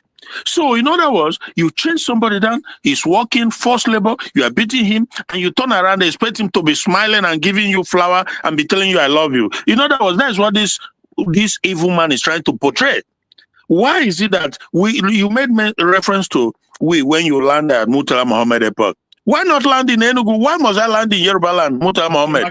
When I fly up from Europe, from America, why must a whole region, entire old southeastern region, why would I not land in Port Harcourt? Why would I not land in Enugu or Asaba? Why does it have to be Murtala Mohammed, where I have to pay tax to them? It goes to Lagos. Why, when I ship something, why can I not ship it down to either Enugu or Onitsha or Port Harcourt or any of these places? Why does it have to be Lagos where I have to pay? So they are doing all these things because you know what? This same federal government is saying, why are we angry? The same federal government, they use international airline tax system. This is the trick. Because I went to deeply on why is it that foreign airlines, Lufthansa, KLM, Air France, just name it, they cannot pick up. We travel more than anyone. The Biafra travel more. We're the business people, we're the importers and the exporters. Now, why is it that we cannot board a flight in Europe or America and land in Asaba or in Enugu? Or why is that? Because you know what? The federal government is that same one aim, that same one objective. They create a tax system where the international flights, if they have to go there, they will pay like times 10 the tax. Right, exactly. That is what they did. So therefore the airlines, the international airlines, who will want to do that? Nobody will want to do that. Who wants to lose? Nobody wants to lose. So therefore they land in Lagos. You know, so these things are orchestrated, well planned, and this man, I don't want to continue to use bad language on him, and he's coming to say, why are you angry? Would you like it? If somebody puts pepper for your eyes, you go they smile, they thank him, Abby. This is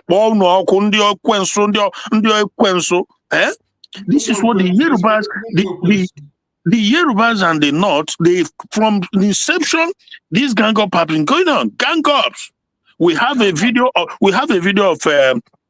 Kunle, that former governor of one of those states, something like that. And this current Shetima, who is the vice president, when they were conspiring on how to strangulate Igbo, pure strangulation. And this why are they angry?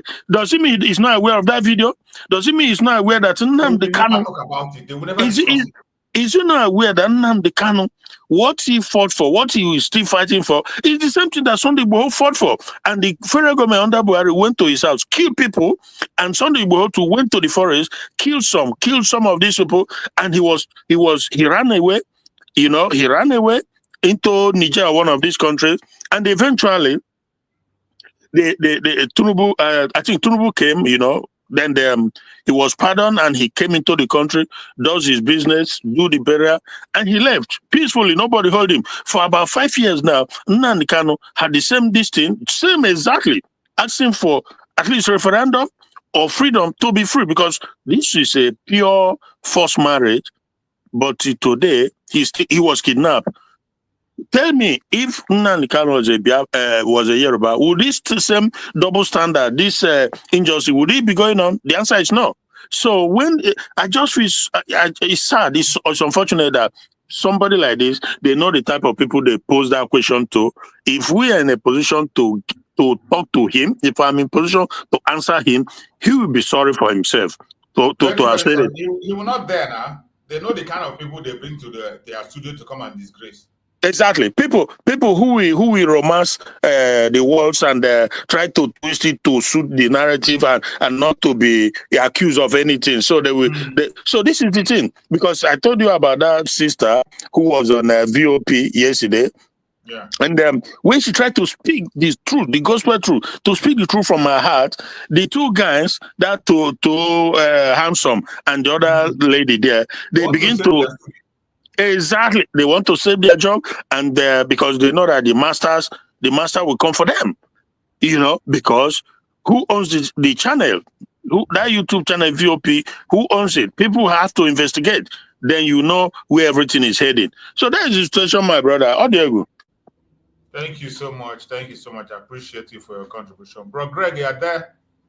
Thank you so much for joining, Bro Greg. Take the mic and speak to us. Yeah, Mazi, good morning and good afternoon to everybody, Brother Christian. My greetings. Yes, we thank God again today.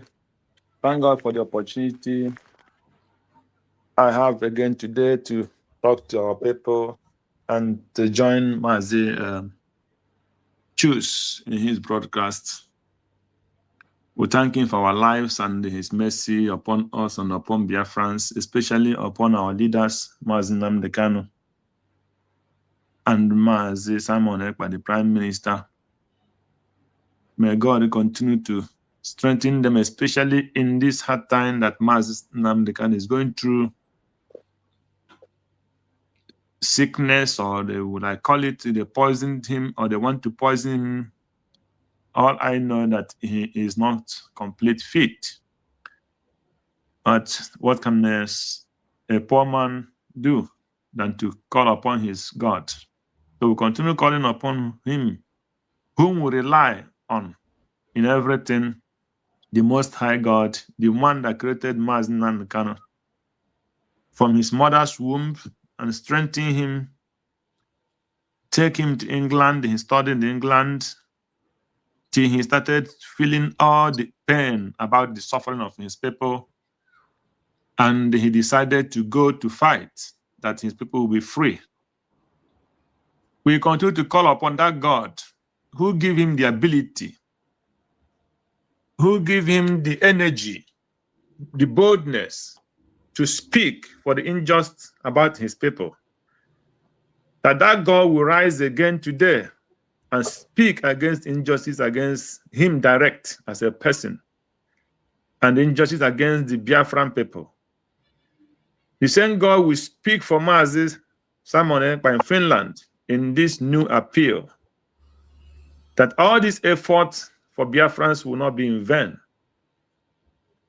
All this labor, bloodshed everywhere in Biafra land from Nigeria evil government will not be in vain.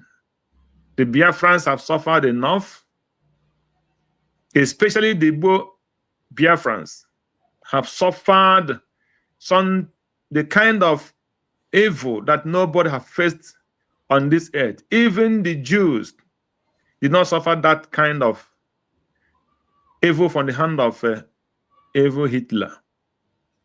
So we continue calling upon God, who can turn things around, to remember the Igbos and the Biafrans, and remember Nnamdi Kanu not to labor in vain. That those who are wishing him evil, those who are plotting to bury him, will go before him, and then Nnamdi Kanu will be alive and see them on the ground. You see? Because he did not cause anyone. Rather, he prayed for liberation of every single blood that they called Nigeria, that Britain forced into togetherness that is not working. For his heart is pure, and because of his heart is pure, God will surely rescue him from the evil Nigeria. That is our prayer this afternoon, through Christ our Lord. Amen. Amen. Thank you, Mazi Choose. The program and the question. I thank Brother Christian for asking to you this question that made you to revise this very clip that we are watching. The question that every evil Nigeria should ask, and those demonic Yorubas, not every Yorubas, but those demonic ones.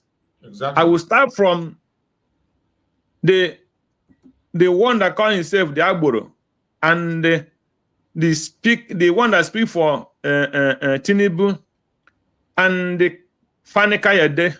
These are the demonic I will start from in Yoruba land. Those ones that at least I can remember their names, who say that Lagos is for the Yorubas, and they continue doing their evil. You know, the question that people should ask, when the capital of Nigeria was in Lagos, in 60s and 70s, how many Igbo people that they were doing well that lived in Lagos? In 60s and in 70s, even early 80s, till 85 or thereabout, how many Igbo people who lived in Lagos their name were among the people who did well in business or as a millionaire in Igboland? Not even single one. Except during the time of Ojukwu, the father of Ikemba Ojukwu, who were in Lagos, who have had business even before Nigeria was joined together. But after when Nigeria became independent, how many Igbo's that make their millions in Lagos, even when the capital were there? Let's start calling them by names. Those people that their money were sound in those early 70s and 80s. What do you call him? Is Chukudem? Did they make their money in Lagos? The answer is no. No. Majority of those Igbo billionaires at that time were living in abandoned nature. Among all of those people who made money in early 70s and 80s, all their money were from Igboland, because that time you can count about the Port Harcourt Wharf working, you can count about the Warri Wharf working, and the Calabas. I don't know when that one stopped. So when the Lagos state started booming as a place where Igbo travel and succeed, that is another question people should answer. So when they come and bring this kind of people who don't know any history, their families have not been in the business, they have not been in the business, they don't know anything about the Igbo people, they have not even traveled any side of the Igbo people, any side of the Igbo land or Biafra land. They have not lived in the Biafra land. And when they start bringing the kind of people and they start asking them questions, even some of the Igbo people don't even know all these things, except the ones that their family, their relations were into business. We know what were happening and what happened. When did the Igbo people move to Lagos and start progressing? How many of them, the Igbo people they were using as a cause, were living in Lagos in the 70s, they see them as people who are lost because they don't even come home and bring bread. Because many of them, they were not doing well. It was after Babangida take over and block every access of Igbo income. And the Igbos are jumping up today. Babangida made them. Not knowing that what Babangida did with the Buhari, what they did to the Igbo people can never, before Igbo people will come out of it, it will take more than another 100 years itself. I'm telling you the truth. Because they are the beautiful people who block every access concerning business in the East. And every businessman in Onitsha and Aba started moving to Lagos. I met more than 10 Zaire people here. I'm not talking about Ghana. the majority of them came from Nigeria. And most of them came with the Igbo passports and the Igbo names. What happened? The Zaire guy was telling me that he will leave to come to Nigeria, to Lagos. When he came to Lagos, he will enter luxurious bus. Ekenedri Chuku. Or is it Chuku? That's the way he will be calling it. That he will go to Aba. And for business, he go to Aba and Onitsha. You say Igbo people know business. That's why I like Igbo people. Igbo people know business. So, I don't know what happened. That is what the man, a Zaire man, is confessing here. Every time. Where all this Cameroon, Togo, we are all coming to business in Onitsha and Aba. Majority of people, I know one guy, the guy finished secondary school. He grew in Onitsha. When he finished secondary school, his father is not that rich. They are just people who manage anyhow. But when this guy, after his secondary school, he started coming to the Silas Works Onitsha. Silas Works is where they do tire business. If you know Silas Works before. So that was when Onitsha was Onitsha. This guy, after his secondary school, he came to Silas Works. He was only doing Osa here. Because of his truthfulness, the people that came from Cameroon, people that came from something like this, Zaire, and some other African countries, when they come, they find this young guy very, very industrious. They will put all the money they have in his hand. Only Osa the boy will do when these people come. Only Osa he will do when these people come and gather their goods, help them arrange all those things. That guy, under 1 year he came out from secondary school, nobody believed that he makes those kind of money. He did not do any boy to anybody. So, what am I trying to say? But now, how many business people come to Onitsha and Aba to do business? Before all these Yorubas, they were coming to Onitsha. Benin, all of them were coming to Onitsha. Nobody go to Lagos for anything. Because every importers, they are from East. And they make sure they destroy those things.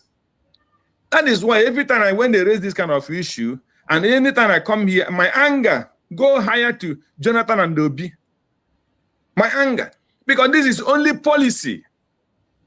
This thing is only a policy. They don't need to build the extra seaport in the East. Every Onitsha businessman, people who build 1, 2, 3, 4, all of them abandoned those houses and everything. They went to Lagos and rent houses. Some of my families were among. They went to Lagos and rent houses and abandoned their house in Onitsha. Because when they go to Bangkok and all this, when they come back, for their goods to get to Onitsha, it's like hell. They will start suffering. Everybody abandoned their house. They went to Lagos and rent house and started living there. After some time, all of them moved to Lagos. That is how Lagos grew. That is how Lagos was developed to today. Right. It was those billionaires that moved down to Lagos because of their source of business in East was closed. And when all these kind of idiots come here, they don't know what happened. They will start talking jargon. So that is where I continue questioning Jonathan and the so foolish president for 6 years with Obi. He's telling us he saved money. He saved money. Which kind of money did he need to save? When would the things he's supposed to do, he didn't do it?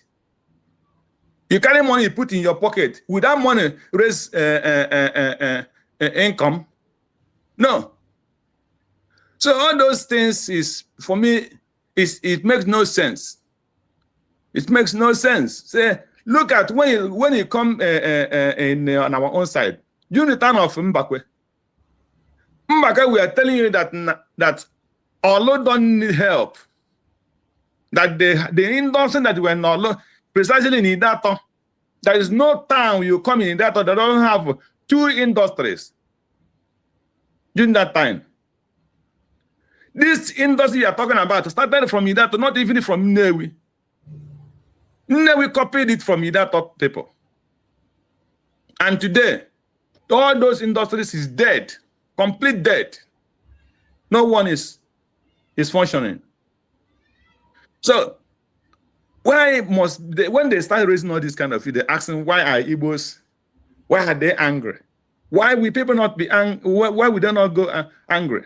When you remove people's source of income and they run to that Lagos and they started growing again, what do you do? Instead of you to encourage them, what you started destroying those money they suffered for years. And you started blackmailing them in every part of Africa country, trying to put them to say they are the problem, where you know what you did. It hurt me so much because anytime I see this kind of thing, my temperature will go high. I'm telling you the fact. See, so the question is, any Yoruba man or any Nigerian who is asking this kind of question, why are the Igbos angry and why are they the billionaires are not? How can you go and invest in Igboland? Now tell me how you can go there to invest. You will go and invest where if you do any importation, you bring importation in Lagos, you bring one container in Lagos, you clear it, let's assume with 1 million naira. And when you want to ship it, if you ship it with 5,000, 1,000 or 2,000 or 3,000 or $5,000 from, it depends on the part of Europe you are shipping. And if you want to ship to Port Harcourt, you pay 8,000. And when you get to the Port Harcourt, if you are clearing with 1 million naira in Lagos, you clear with 3 or 4 million in Port Harcourt. Who will do that? And you buy it in the same company in Europe. And when you want to transport that your container down to the east, the custom will make sure they frustrate everything. Some of those containers will end up. You spend triple the amount you used to buy it. You used to buy it, and the road is not good. Majority of them end up on the road. Exactly. The criminals will talk to them and hijack those containers. They cannot reach. They cannot reach down to the east. So they make sure that every side of your life, they frustrate you. So it used to surprise me when some of those useless Igbo people in Lagos or useless Igbo people in Nigeria will be coming to clap and saying, Lagos made me, Lagos made me, and Lagos made it. How did Lagos made you? Nobody will come to the east and invest. That's why sometimes when I'm angry with the people, our people who is investing in Lagos, I will have pity on them because they did it out of frustration. Exactly. They know what they are doing. Business is for gain now. You don't do business to lose. You do business to gain. Lose. You see? So when I look at them, sometimes I have pity on them because they were forced. It's just like what they are doing now to Nnamdi Kanu. I watched your program just for some minutes yesterday. So what they are trying to do to Nnamdi Kanu is they are trying to force him to accept Nigeria. Whether he like it or not, he must be a Nigerian. How can you tell somebody he must be a Nigerian? My brother, you're right. Oh, I saw the program that maybe I will try to bring up that program, and you see what one idiot was saying that Nnamdi Kanu should denounce Biafra. Yeah, that Nnamdi Kanu is supposed to have to accept Nigeria and be Nigeria. Oh, God. So I started wondering. Brother Greg, so okay, yes. So they want Nnamdi Kanu to accept Nigeria. Then you turn around. Then you turn around, expect the person to be a happy person, right? To now sing Kumbaya. When it's a kidnap. Jesus Christ. Anyway, make you finish. I get something I want to talk because these people, oh God, yeah. So this is the situation our people find themselves. But the only thing I'm angry with our people in that Lagos or some other part of the country is you're supposed to use your brain. In this place we are living, you know, Amazon is every country. Amazon is every country. So, and as Amazon is every country, the way he built his companies here, if German makes any rubbish, he will every single zinc is fixed. He will lose them. He will lose all of them. Under 3 days, the whole building is fixed, and all of them will be loose, and he'll move it to wherever he wants. So he'll not come here and start making a foundation of it. No, every single building in Amazon is fixed. So when you make problem, Amazon will lose everything and ship it to another place. And move. That is wise. That is intelligent. So you don't go to people's land and you build as if you cannot move. So when you are doing anything in Lagos and Abuja, you use your brain. If they anger you tomorrow, you lose all those properties and leave their land and move. But now our people are losing land, lose property, lose money, lose life. And somebody's coming to this program and start asking, why are the Igbos angry? So that is the problem. So it left our people to start learning. If they can listen to learn, let them learn. There is no single Fulanis who do business in our place that have any structure. If you anger them tomorrow with all their billions, what do they do? They will all pack the only thing is their mat. But they're making so much money in the East. If you anger them, they will do what? They will carry their mat and leave. You will not see them the next day. That is cleverness. Cleverness is not if you make money, you want to live more than the owner of the land.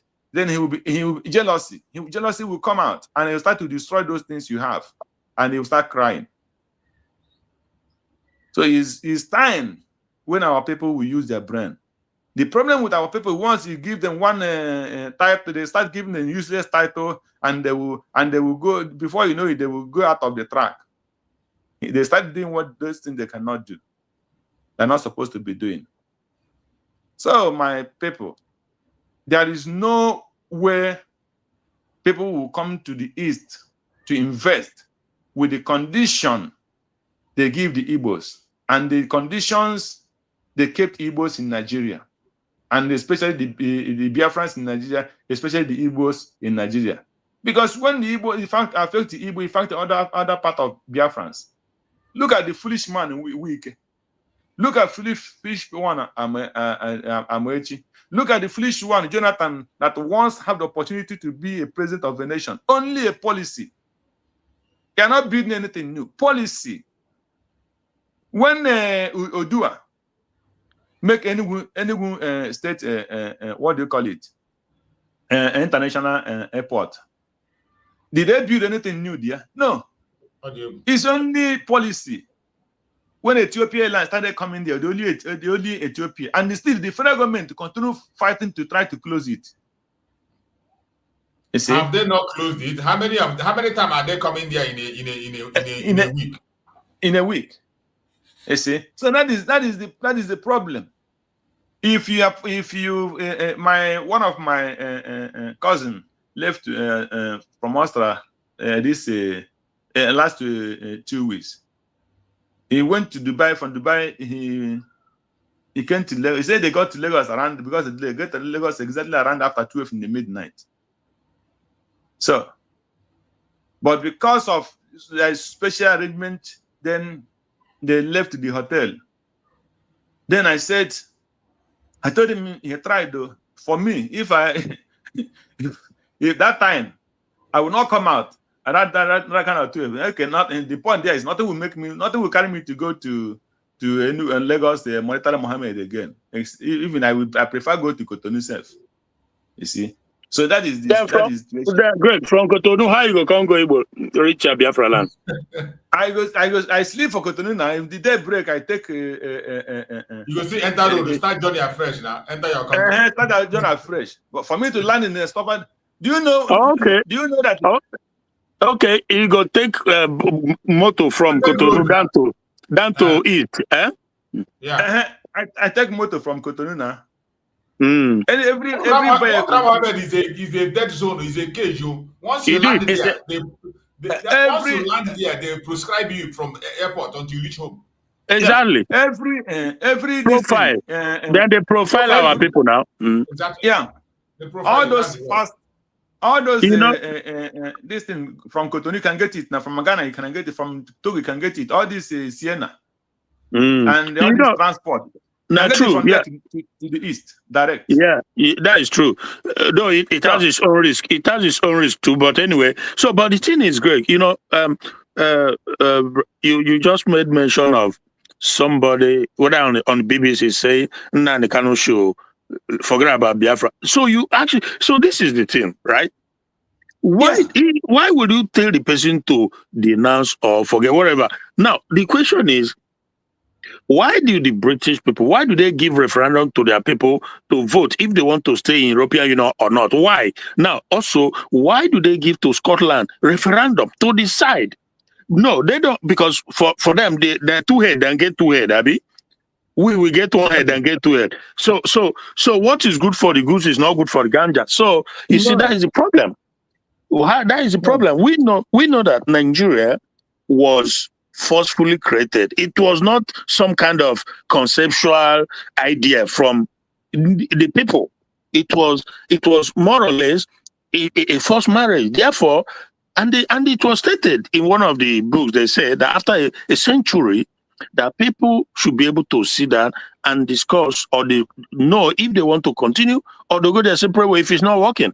But nobody want to go to those areas. Nobody want to touch that again. Now, but another very important thing that this Yoruba brand envelope journalist, because you see the problem is that some of our people, like Darlington, that always come to VOP, all those kind of people, it's not like they are not knowledgeable, but the problem is that, I don't know, maybe because they are in the zoo, so they are being mindful of how they speak, stuff like that. I don't know. I'm just guessing, because trust me, if this guy will ask this question, if he will put this question to me, after tearing him down, I'm sure next time if he will never raise such thing against Igbo, never, because he made reference from what I heard him, bro, choose what you played. He talked about the Jews, the Israel. He said that the Igbo'S, they tout the fact that they are Jews or whatever, as he put it. Therefore, that the Jews, they were able to show what they can do, that they built them this and that. But the annual fair, how did you not know that the Jews have their own nation, Jew nation, where they were able to build and develop and became,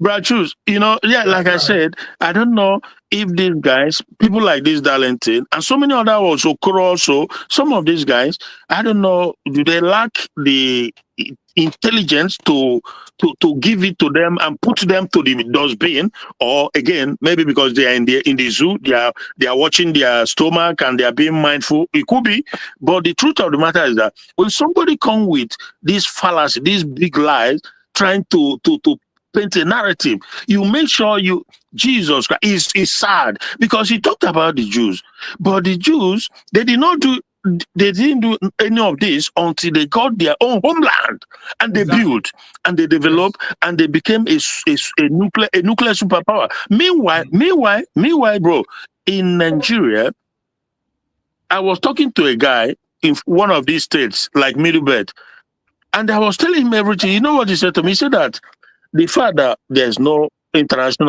functioning international airport or seaport in what you call the entire old southeastern region is that the federal government is, well, we discussed it. He said that is not it's one of the reasons, but it's not all. There are other reasons. He said that they want to monitor what goes on in Biafra land. They want to to know what comes in and what doesn't come in.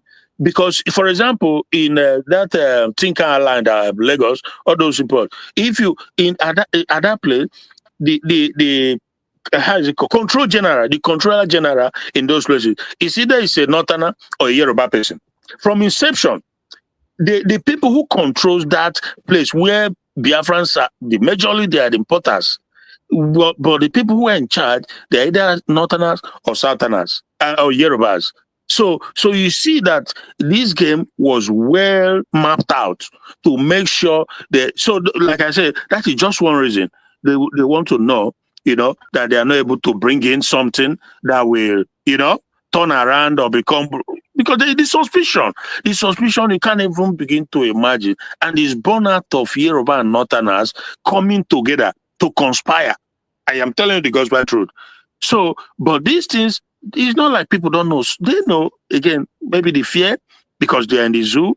They don't want to incur the wrath of the. So, but it's important that people put them where they belong, because he can't open his mouth and spoon all sort of crap that doesn't make sense, that is not factual, and just I don't know the person he was asking. I don't know the reply he gave. Maybe you will play it later on to see if the person is Igbo or Biafra, to know how he's able to, put the whole thing down. Because frankly, you cannot. It's like you cannot tie somebody to the ground and tell the person to stand up and run. Why you tie him down? This is what they do, and he cannot. He knows too.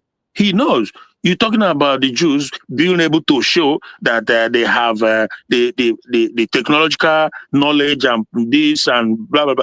That the Igbo'S say that they are Jews, but why are they not able to build Igboland to be Dubai, to be that? Can you imagine that? When you can't even, you tie my hand for the back and you want me to fight, right? When Obi was in power, if you remember Opi Weka, Opi Weka, they say nice from if you cross Asaba Road, that's Opi Weka Road now to Nkpo, that express. That express. Yeah. It was very bad, very, very bad. After you left, the road was too much bad. But before Obi get permission to do this thing, it was during Jonathan. Exactly. Well, because he wasn't in power. Obi was never in power. He was just a governor, and we know that in the zoo, the president can just remove you. We know that. So he had a limited. Yeah, it was during Jonathan's time that they gave him the power to build that very express. It's a federal road. It's a federal government road, but the federal government did not do it, and did not allow any state government to do it. Mm-hmm. That was the punishment to the Igbo people. So it was during Jonathan's time that Obi have to go extra to get permission to build. It was Obi who built those. That is big. What do you call it? Build those big gutter. Those big gutter that made that erosion, not destroying that road for a long time. And Greg, even the Jonathan had a limited power because he was scared shit about the caliphate. He was so scared of the caliphate that even he couldn't even to go. Hey, Jesus Christ! I've never seen somebody fearful like Jonathan. That's why I hate him like even the road that lead to his own compound is rain came and took everything away. Can you imagine? How can you be a president? How can you be a president? Yeah, a commander-in-chief, and in your own community, in your father's house, there is still mud, and did not break that mud, and at least put ceiling so that the rain will not destroy you. You leave all those things. Jonathan did not use policy to change, to make sure that at least as he's retiring now, many people will get job if he had made a River State port to be working normal. If he had made the Warri Wharf to be working, Calabar Wharf to be working, and the same thing, and he drilled River Niger as Yaradua started drilling River Niger. So he and Obi are the suffer. We are suffering more today. They add our pain, because if that time Obi was in power and he went to Jonathan, they would change that policy, continue drilling. Let them not build any road. All those, let them not build it. They drill River Niger, sheep will start coming. Majority of our people will go invest in sheep, in local sheep. They have the money to do it. If you sheep, if the sheep are said they can only go to Lagos, when sheep got there, they will use small sheep and do translation and bring it to East. People will not be moving to Lagos to do what? People will not go there. Thank you so much, my brother Greg. Thank you so much for that line of thought. I think let's hear from our brother Akonyo Wetere. It's been a long time, and you know his location and others. So let's just give him the time to speak to us before he runs out of time, and then we will continue. Akonyo Wetere, you're welcome. Long time. Go ahead and speak to us.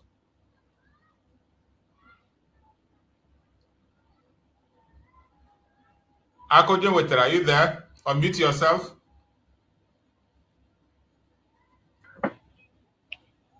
Hello, there, the money, oh. Hello, my brother. Happy New Year. I wish you the best. There, the Christian, I'm making them. Nam, Udo delay. Got to go. Got to go. And when I fall at you, you so what out na ime village, just here back network, I borrow. Okay. It is well, my my brother. Like this, and try ya come bata, or give come bata. Leg grandma, That was the day I saw you. You were in, but he couldn't capture it. Go ahead. You see. Okay. There the GC can no na. When put on to a fuge, no wait for all. And I'm loser. With a headphone and leg. No wait for a day the Christian poor Greg and say, help, and there's no quiz, Zula. There's no quiz, Zula. Ebeka be there, Bido. Oku Kanko. I didn't know. We don't. But I got quite Uzi Shella, Basara here, no this focal point I concerning the interview called the news anchor. See, we permit you. Let me if with this thing let my year. Anyway, the psychology more value follow now. At times I don't want to blame these people. When you trace it back to Adolf Hitler, how we started gradually dealing with the Jews until he garnered support from others. He started by preaching that the works in German, the Jews has taken over. The business in German, the Jews has taken over. Real estate in German, Jews has taken over. Are we still German? Small until he gained the interest of others. He gained the interest of government, then now backed him up. Was not buying the Jews with impunity. Now, this Britain, after Ekumeku War, and with the one population census Igbo'S before, you have used it on your program, that you debunk the lie that the North are highly more populated than us. And you threw the mantra that you were like, in the history of the world, have we seen where Savannah is short in population to the Sahara Desert? But it pricked my conscience. Some people doesn't reason like that. But Britain, that letter, Nnamdi GPMA program, after that letter, Kabia sowed this seed of warrant chief. Because our people we were Democrats. It got to the cradle of Igbo now. A fair, Ebiola be mad as a mother be begging now, Butem Mania. Only Waga Baramania, Butem Mania. Okay, be a take over now, but Igakola village, that can put a mania like cake, pan wine cake. Be a waking with an about keg of pan wine. Madaga Batalo bin Nage. Nagabara Mania, Tinelon without it, maybe two or three family are be present. I said the Quemania Jibia. Ibade Ofonia de Biokola Libo. Britain, our people from Abreba stretched to Asaba, engage these barbarians for good how many years? The story had it that the first people that came, they were all quiet. They sent another emissary, they were all quiet. That it was the third one that was able to, they did not come as to fight them, confront them, front again. They came, started giving them a kai, giving them small things, gain access, and sow the enemy within that made the war to end. These people, they know us more than we know ourselves. Take this word now back to Simon Ukuru, the last post to tweet before AGD. He said they are coming for me. And when you tweet out about the police to Finland and we're gonna do a lot and all the guy aware with the intelligence that today they are coming. Maybe he tweeted that tweet, he made that post before he opened his door. They are not after me, they are after you. But in the end, I will drag them to the abyss. This is 9 months counting. If you call them gangsters, if you go to their camp now, enwezi vision, enwezi opinion, enwezi the point hakwafu. These are the distractions. The same distraction played when they took MNK. Had it been that DOS, career agitators, all these selfish and greedy people, saw the need that is more than office, it's more than my immediate gain. If you dislike what Simon was doing, just shut your mouth. I don't know the person that did this well. Let me just use Uchemefo. Had it been US, they just shut their mouth. Accept that defeat that this guy has outshined us. A wage media war, how wage? Because on the course of waging media war, which did not move Simon, that made many of them traveled back to Nigeria. Started soliciting from the distance that they made them the handover ESN to Soludo and their likes. And those of them just to undo their own brother. They fought dirty. Now, at the time, Simon won them. When Simon now won, every Dick and Harry in Nigeria was talking about release. To the extent that Sari said, if you cannot protect the lives of others in the Southeast, release Nnamdi Kanu. Since that 29th, was it 21st November, that we last saw the presence of our PM. People were still speculating, hey, he went on this, like the information minister that has no information. He went on national listing. Whatever rubbish they were cooking and dishing out to us. That was the last day we saw his active participation with us. Down to today. Tell me, the people that have spoken, both the Igbo politician, both the civil rights organization, both people that do not even believe in Biafra, that have spoken to Nigeria, releasing Nnamdi Kanu. Simon said it, going for protest, telling them to release Nnamdi Kanu. We're not releasing Nnamdi Kanu. You that is waiting, like when Nnamdi come, we pick up, we continue the fight. We're not releasing Nnamdi Kanu. But when you are doing that, which is their aim of holding that your leader to scatter you people and put the struggle in comatose, that when they see that the struggle is not dying down, that they will release Nnamdi Kanu. They say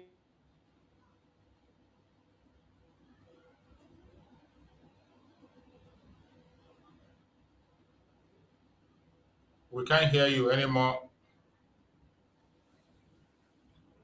I think your network is hooked up.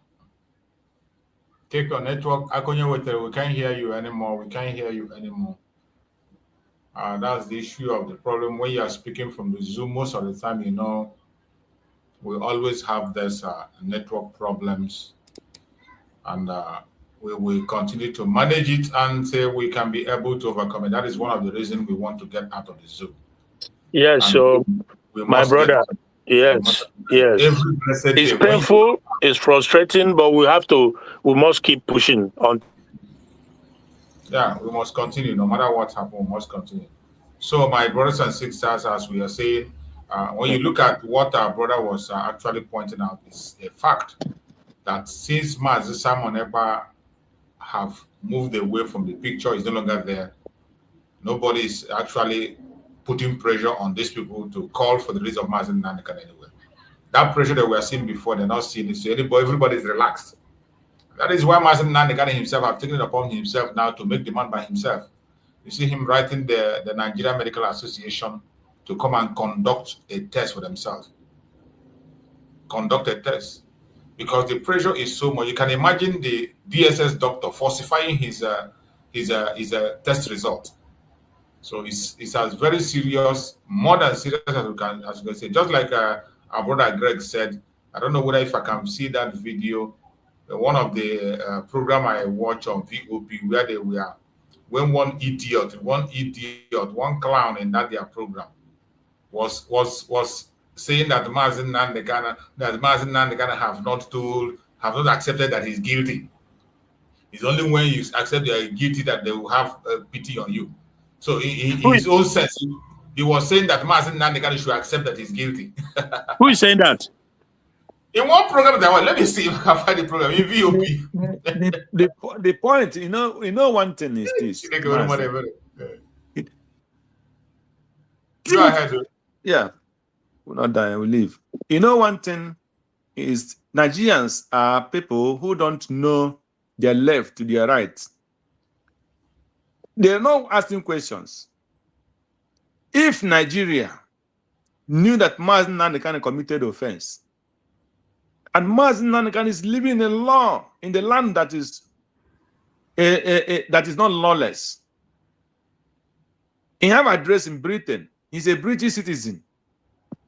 So why didn't they go to do the extradition through the court to bring him down to Nigeria? If they knew that if they go to British law, they will win, what stopped them for going? Because they know that the guy have no case to answer. And that is why even the Kenya kidnap him. Why did they not go through the legal means in Kenya? The judicial means, go through that in Kenya and let's see who is wrong or who is right. Yeah. Even though when British is not supporting Mazi Nnamdi Kanu. So these are the questions the people are not, the so-called evil Nigeria are not asking. And those who are continue benefiting from Nigeria, who will not want anything that that will stop their profit. And those who hate Igbo'S for no to the call and hate Mazi Nnamdi Kanu to the call. So that is why you will see some of them talking jargon and rubbish, asking he must accept. Why must you tell someone to accept? Is it by force? People have right to denounce there's some Americans. I know some Americans who live here in Germany who say they don't want to go back to the United States again.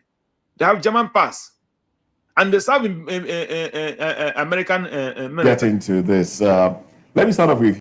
Go ahead, my brother. Go ahead. Sorry. You see, they denounce their citizenship. They take German pass and they live here.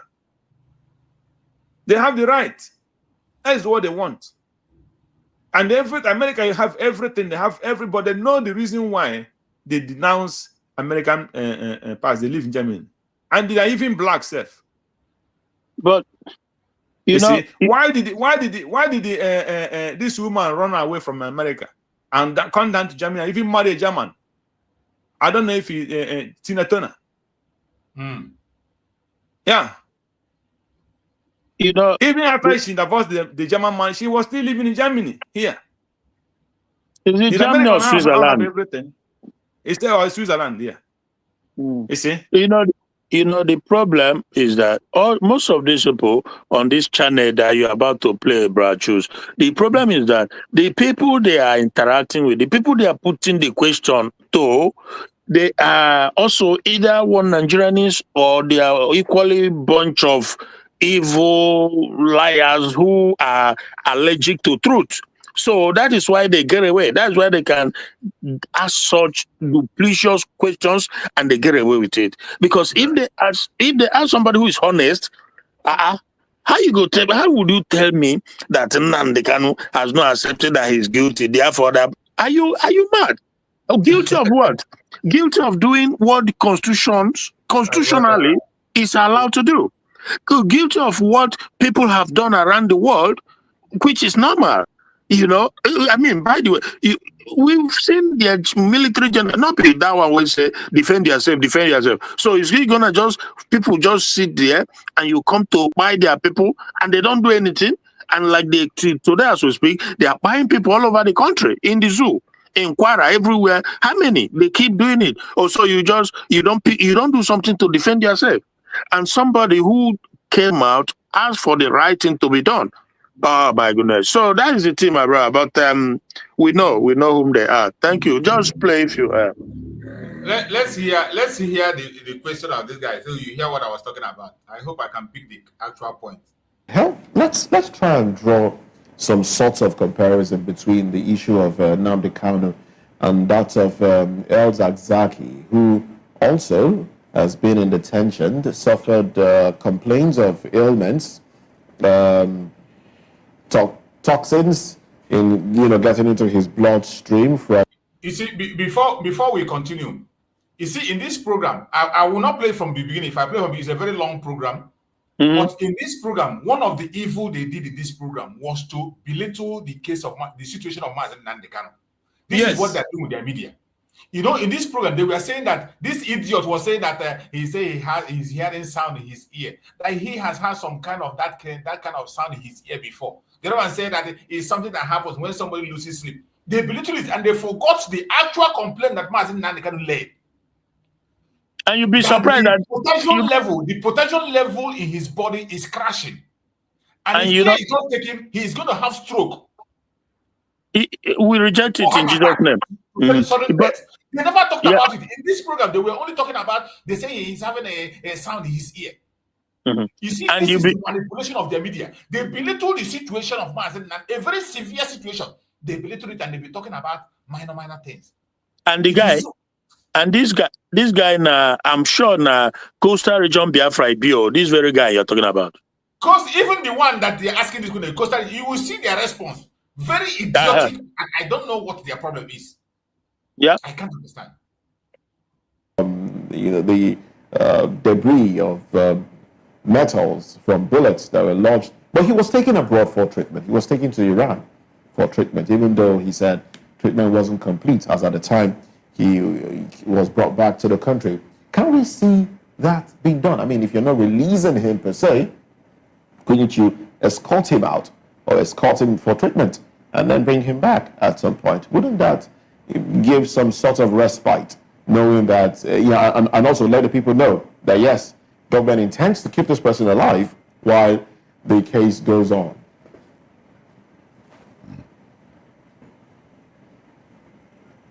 Dr. Iwayanama, I would like for you to unmute your microphone so we can hear. Like I said before, all of that are possibilities.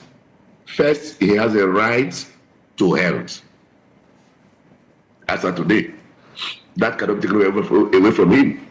But comparing directly with El Zakzaky case, maybe slightly different.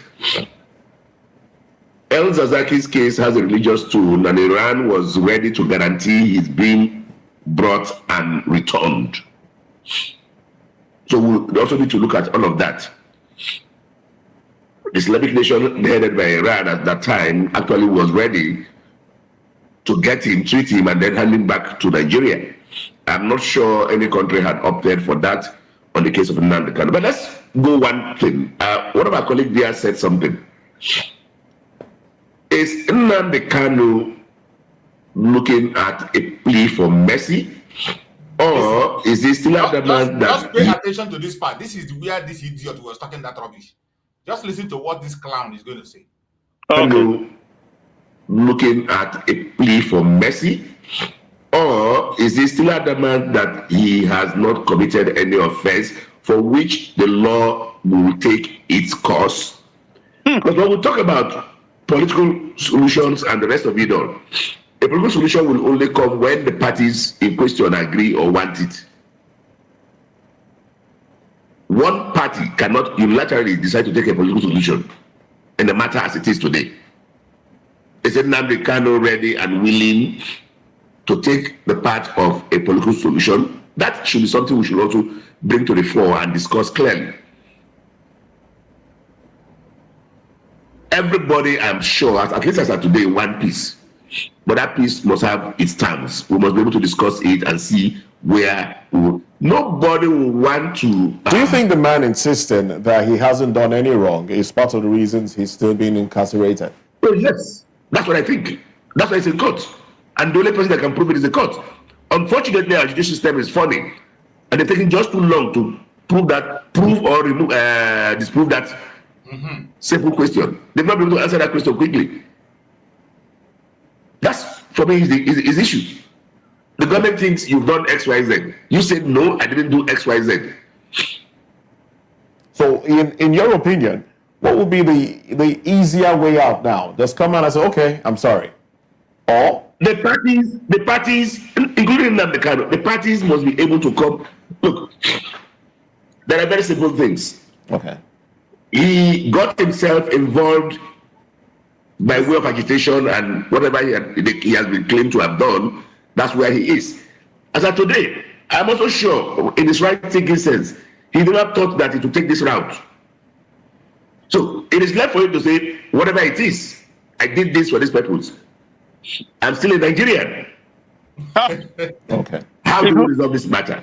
And that will open up a way for people to begin to say, okay, the man himself is not saying it must be that way again. Why not give him?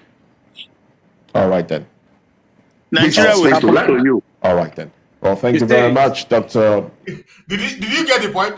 You see, these people are very cunning. These people are evil.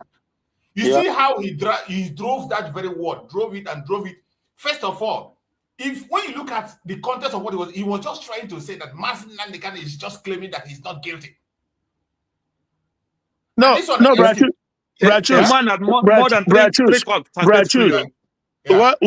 What he's trying to say in a very sublime or corny way, in an indirect way, is that Nnamdi Kanu should give up Biafra. In other words, so that is where they go. But we also understand the game. Come on now. There's another Yoruba guy, something Jides at TV, that Tunubu TV station. Jide something, right? So, he has come out, he came out sometime in the past, maybe a few months or early this year, whatever, that Nnamdi Kanu should give up Biafra, then he will be free. You remember we talked about it. That is what they are pushing here. That is what this guy is.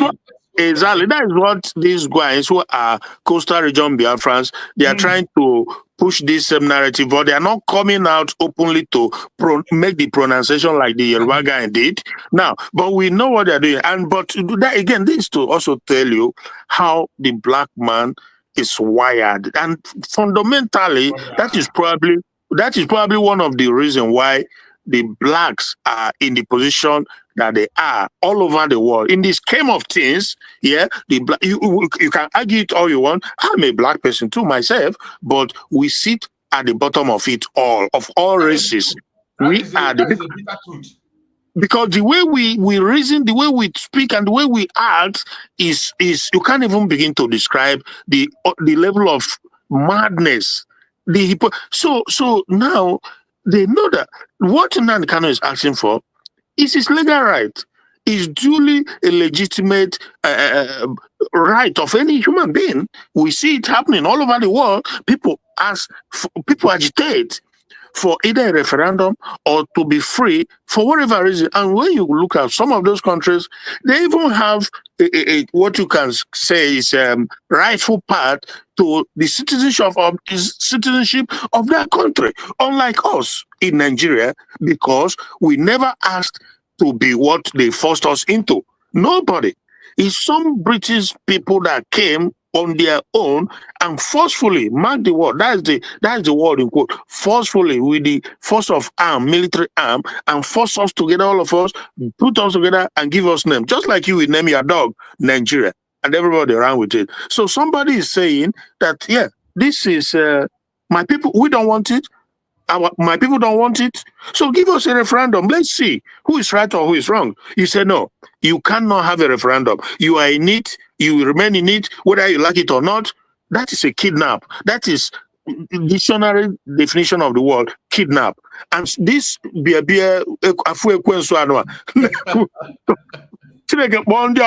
hey, Nigeria will happen to them. You see, there was one useless question this man asked. And when you talk about the mindset of a black man, it is really disturbing. You see this man is asking that he doesn't know why Nigerian government is delaying the case. He said he doesn't know why Nigerian government is delaying the case. And then he's in the other way saying that Mazi Nnamdi Kanu should hands off Biafra. And these idiots have forgotten that why they are delaying the case is because Mazi Nnamdi Kanu is not guilty. Yeah. The appeal court have vindicated Mazi Nnamdi Kanu. Yeah. Appeal court of Nigeria. Another court in Abia State said that no court in Nigeria has the right to try Mazi Nnamdi Kanu and even ask them to pay him compensation. Because they committed a crime. Mazi Nnamdi Kanu have won his case in Kenya. Yeah. Because they committed a crime against Nnamdi Kanu. Exactly. So Mazi Nnamdi Kanu did not commit any crime to begin to ask you for mercy or say pardon him or pity him. Yeah. If Mazi Nnamdi Kanu does that, he is making himself guilty. Yeah. He's basically, how can he pronounce himself guilty when he's not? Even the Nigerian court, appeal court of Nigeria, said that three judges unanimously said Mazi Nnamdi Kanu is acquitted. Yeah. And they squashed all the cases. Appeal court of Nigeria, not appeal court of Biafra. Well, that's not judges of Biafra. That is to tell you how evil they are. This one with YBS and this other one, that's to tell you how. He pretended he didn't hear all those things. That is to tell you how evil they are. Because why are they not talking about the fact that Kenya has, completed the case and judged him to be free, to be not guilty, everything, because a crime was committed. They are not talking about it. The fact that even court in the zoo has also, and the fact, I don't know if they are lawyers, if you don't have to be a lawyer to know that when you, to know that when you kidnap somebody, it's a crime. That's a crime. Because what they did, the process of bringing Nnamdi Kanu back to Nigeria is criminality. It is a crime. They kidnapped him for about 8 days. You know what it is? So they ignore it. They don't want to talk about it. These guys. So again, that's to tell you that we are dealing with Ndi Chineke. That is, and my prayer is that Nigeria will happen to them.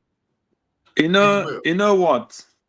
The man, the sole man in question, knew 100% that 2 or 3 courts have set Mazi Nnamdi Kanu free, and judge gave justice on his own behalf.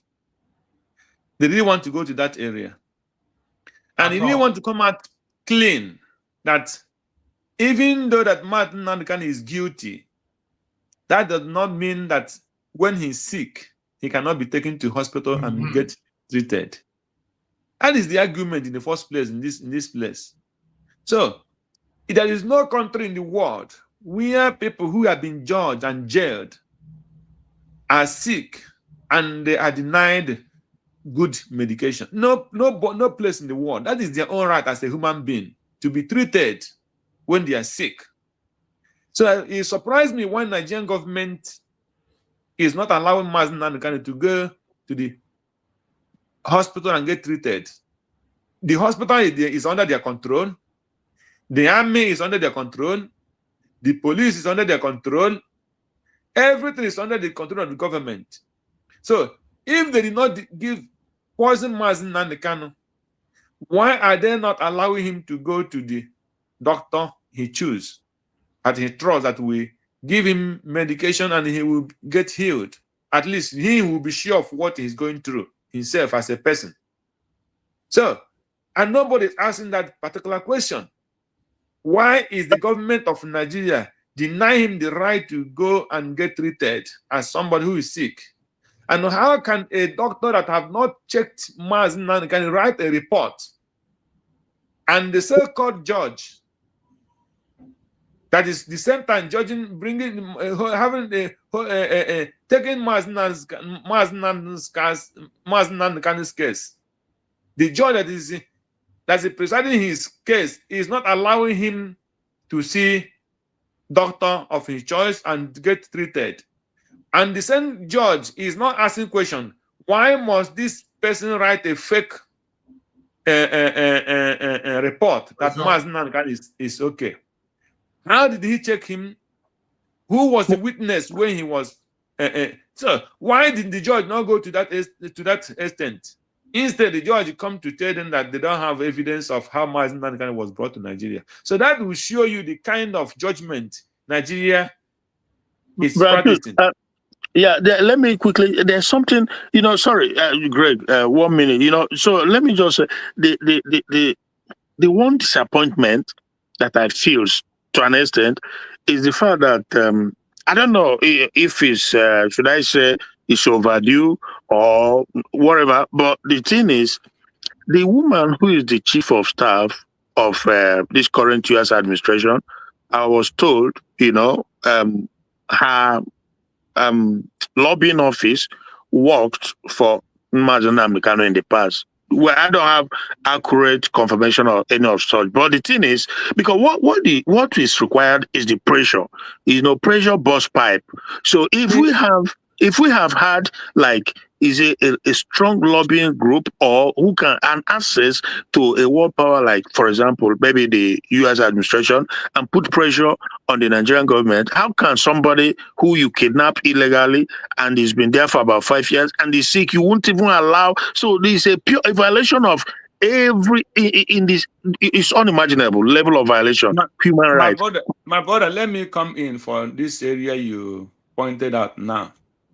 With all these things surrender in America, both the lobbyists, both the people who say they're fighting for freedom in America, fighting for Mazen Nnamdi Kanu.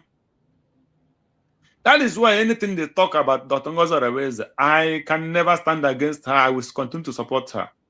Because for her to accept and stand to declare that Biafra shows me that she's real, no matter what any person talk. No, that's not the area. That's not what I'm saying. I'm coming. What the area I'm trying to go is this. Those people that are in America that have been working with Mazen Nnamdi Kanu and telling you lobby or no lobby, if you remember what our PM said, that time that time they have not talked about this woman that's currently have a lobby house. How many thousands we are using for lobby and nothing happened? Who knew if those lobbies they were talking that time were true? Whether they reach them, yeah, okay. Maybe not lie. That's the area I'm trying. That's the area I'm coming. I'm trying to come. So somebody like Ogen Kere now, who's tell you that he got a place for to brief the Congress people, and the everybody was listening. Not even just 1 minute. Not even Congress. Oh God. So, and somebody is presenting himself as a lobby, taking photo with 100 Congress, and you come and tell us the Congress hearing. At the same time, nothing. You people gather together and talk rubbish and go. So so when they're telling you that such a person we are a lobbyer for IPOB, maybe it's lie.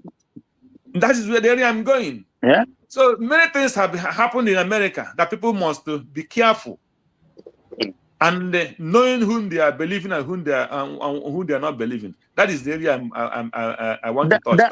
Thank you. Thank you, Greg. Thank you, Greg, for that contribution. Just like our brother Christian said when he made mention of that woman that the chief of staff.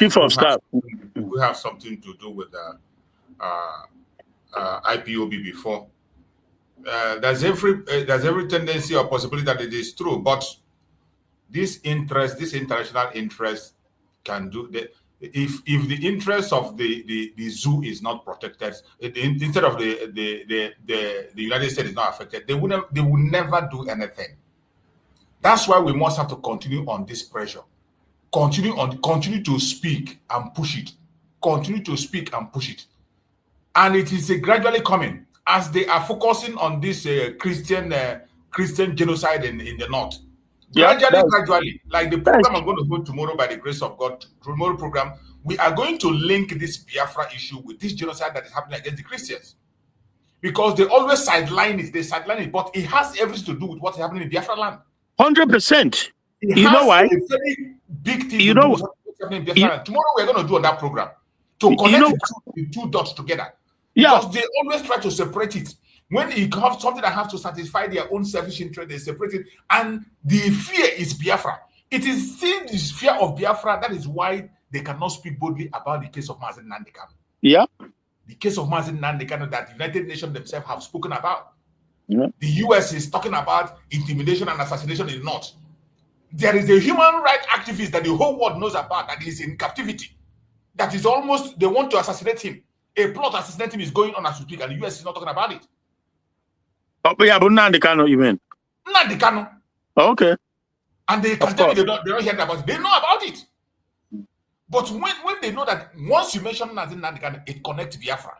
Once you cannot, there is no way you can mention Nnamdi Kanu without Biafra coming into it. That is why they always run away from it, And you see those ones in the media, when they talk, they will say, let him denounce Biafra. So the only option they gave him for them to come in or speak, including the international communities, is to denounce Biafra. You ask yourself why. The question is why. Obama said that it is a duty to make sure that Nigerians remain one. That's what he said when he was there. Obama said that it was their duty, a responsibility for the United States to make sure that Nigeria remains one. We don't forget these things. That is why we have to continue to put pressure and push. By the special grace of Chukwu Okikabiyam, something must happen, and that thing is coming close. For sure, for sure. I think we have somebody new here. Let's hear from, is it Lanny Babe? Lanny Babe, you're there. Unmute yourself. Let's hear you.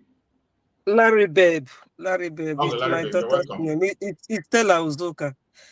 Yeah, sorry, I used my daughter's name. Okay. I just want to greet everybody. Bro Christian, thank you for always speaking. Oh, that's Stella Uzoka. Yes, it's me. Wow, you're welcome. You've been here all the time. I always see you. But I think it's the first time you're coming up. You're welcome, my brother and sister. Honestly speaking, it's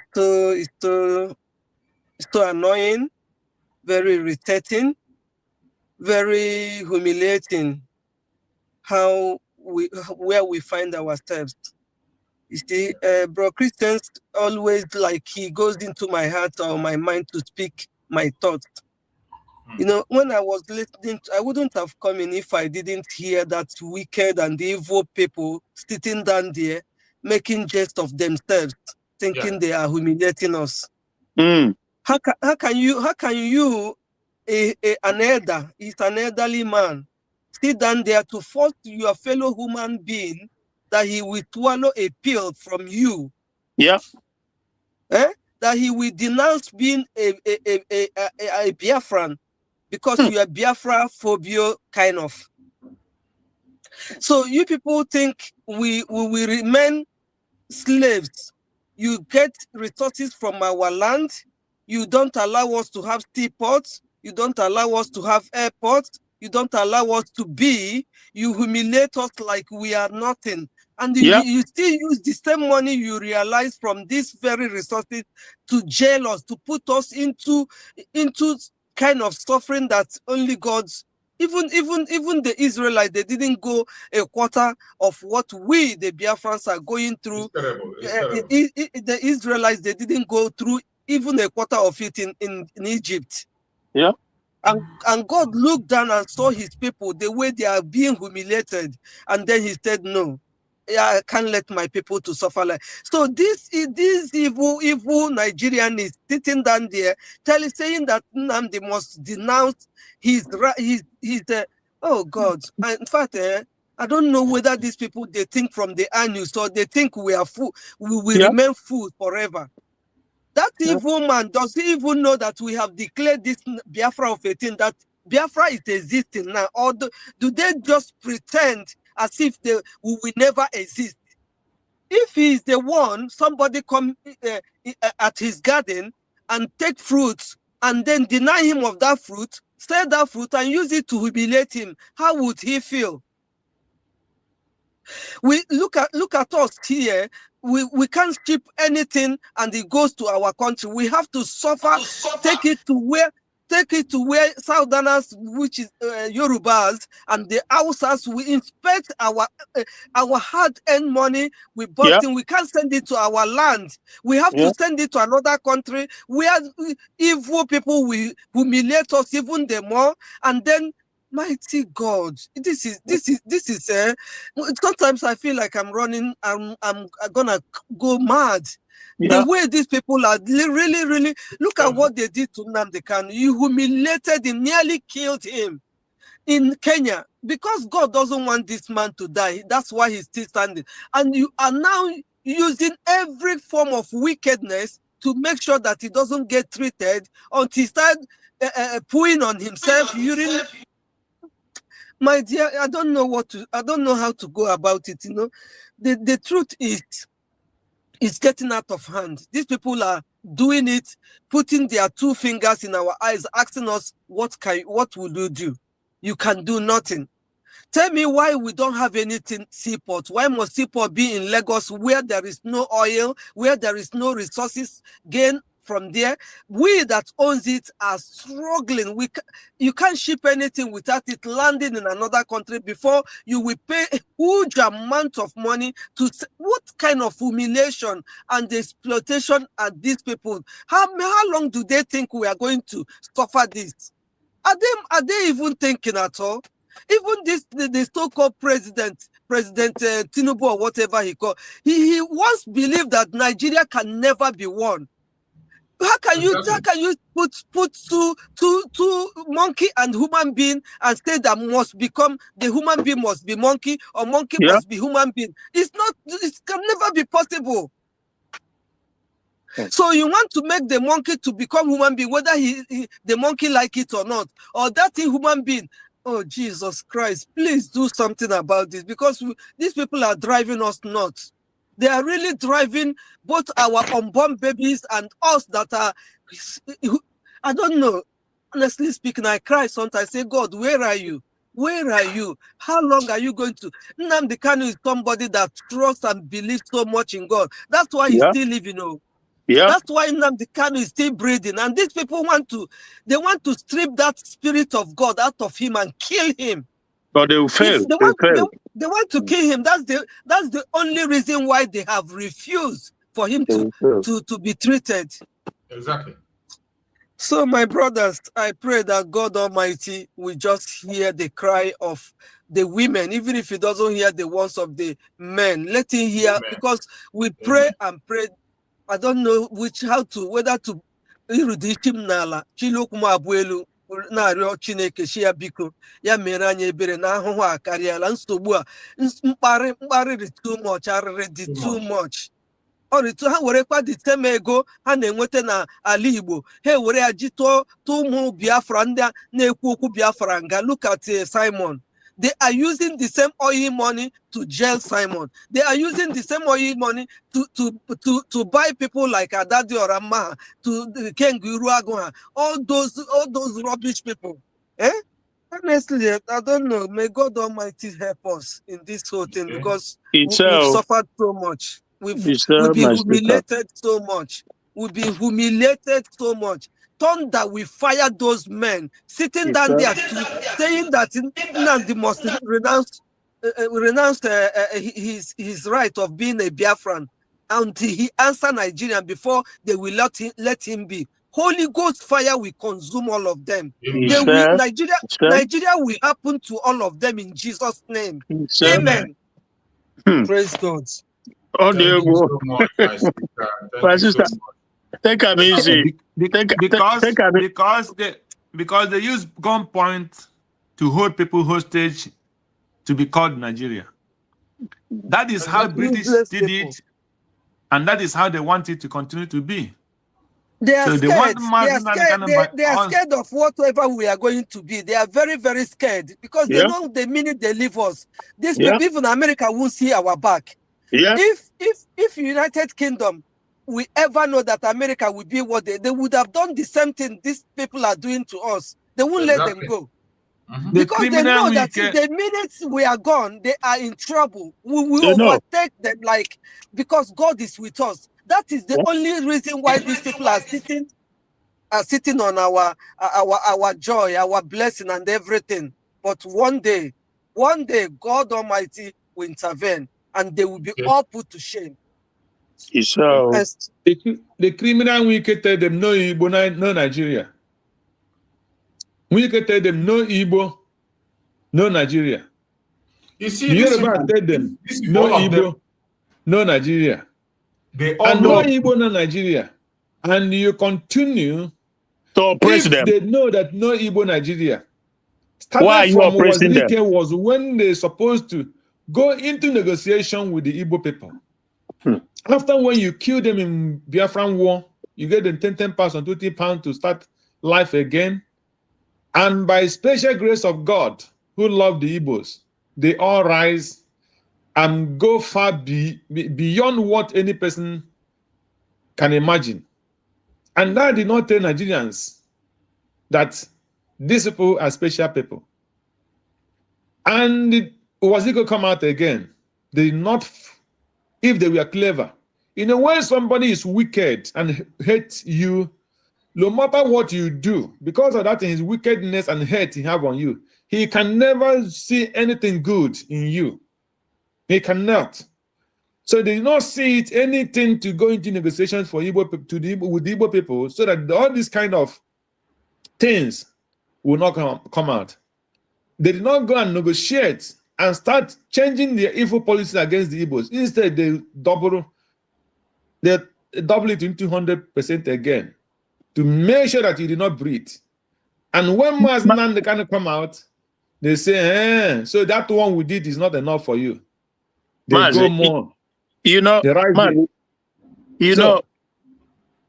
Nnamdi Kanu gave them the simple answer or solution to the whole problem. Nnamdi Kanu told them, look, restore seaport in Igbo'S, in Warri, and international airport, remove the international airport tax system that you are using to drive away the foreign airline from coming to Biafra land, because that was deliberate. And so remove those things, and that will be fine. Those are the code. I think it's about 3 or 4 things he told them. Do it, and that will be fine. But they refuse. And you know what? If the politicians in Biafra land, if they come together and tell the government, this is what you are supposed to do it, and we just go along our business, but they don't want to do it. So for the Northerners and the Yorubas, I always make reference to these 2 regions, you know, because it's a conspiracy between them. They feel like they won't give us those things that Nnamdi Kanu asked for, and at the same time, they won't let us go, and they will keep us subjugated. So in other words, that is like insult to, how they say, insult upon injury, insult to injury. You don't give them what they need, that free hand to develop themselves. You say they won't develop, then you won't let them go. Even somebody from that region contested the election, you have openly, they proclaim that somebody from there will not be president, and they've shown it. They've actually practicalized it. They've done it. So not only that, and now leave them to go. You said that you won't let them go. Then so who will accept that? Tell me, who is it that we? I mean, it's crazy. The political aspect of speed about the Biafrans, they make sure they destroy it. Their economical side of it, they make sure they destroy it.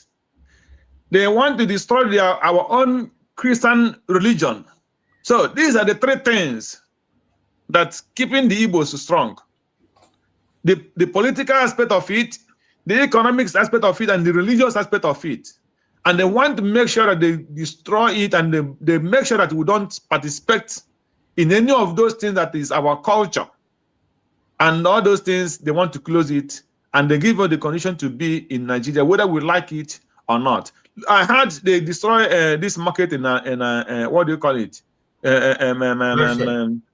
Trade fair business center. and how they destroy it. So, what is the message? The message is that very audio clip that the Shatima and the so-called Kule, I don't know who he is, that very clip that they would destroy all the economical business of the Igbos in Lagos and beyond, and bring the Igbos to nothing. You know, if they come to the land, when you buy land, they will say that land double for you. You come and buy from the one person. When they sell land to you, when you come, somebody will just appear and tell you, no, that is his own land. You will rebuy that land again. And when you rebuy that land, then you go and start doing this thing, trying to make sure that the swamp that you chase away the water and everything by pouring or spending so much money with the gravels and this thing to feed that place before you start building. And when you do all those things, after some time, they see that those side, the Igbos have cleared, their place is now free to do anything. They will come and tell you, no, this place you people develop belong to the government. They will destroy those estates, and the Igbos will lose. And they will see that those places, they can use it to do whatever they want to do now. And now you that bought the land from them, some feed the land, build your this thing, you lose everything. And now that place is now good for them to come and do whatever they want to do. It belongs to them, and they will chase you away from that place. So, and this is what the Igbos have been going through and still going through today.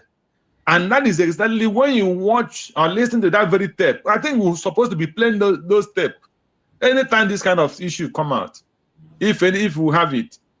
So where the man said they would destroy their businesses and take those businesses away from them. And that is what they're doing. When somebody chases you away from your business, from economical, chases you away from your religion, chases you away from politics, it means that person have turned you into his slave. And that is what the Igbos are driving to. If they just, you know that sister Lol, I think her name Lol or something. You know her, right? Yeah.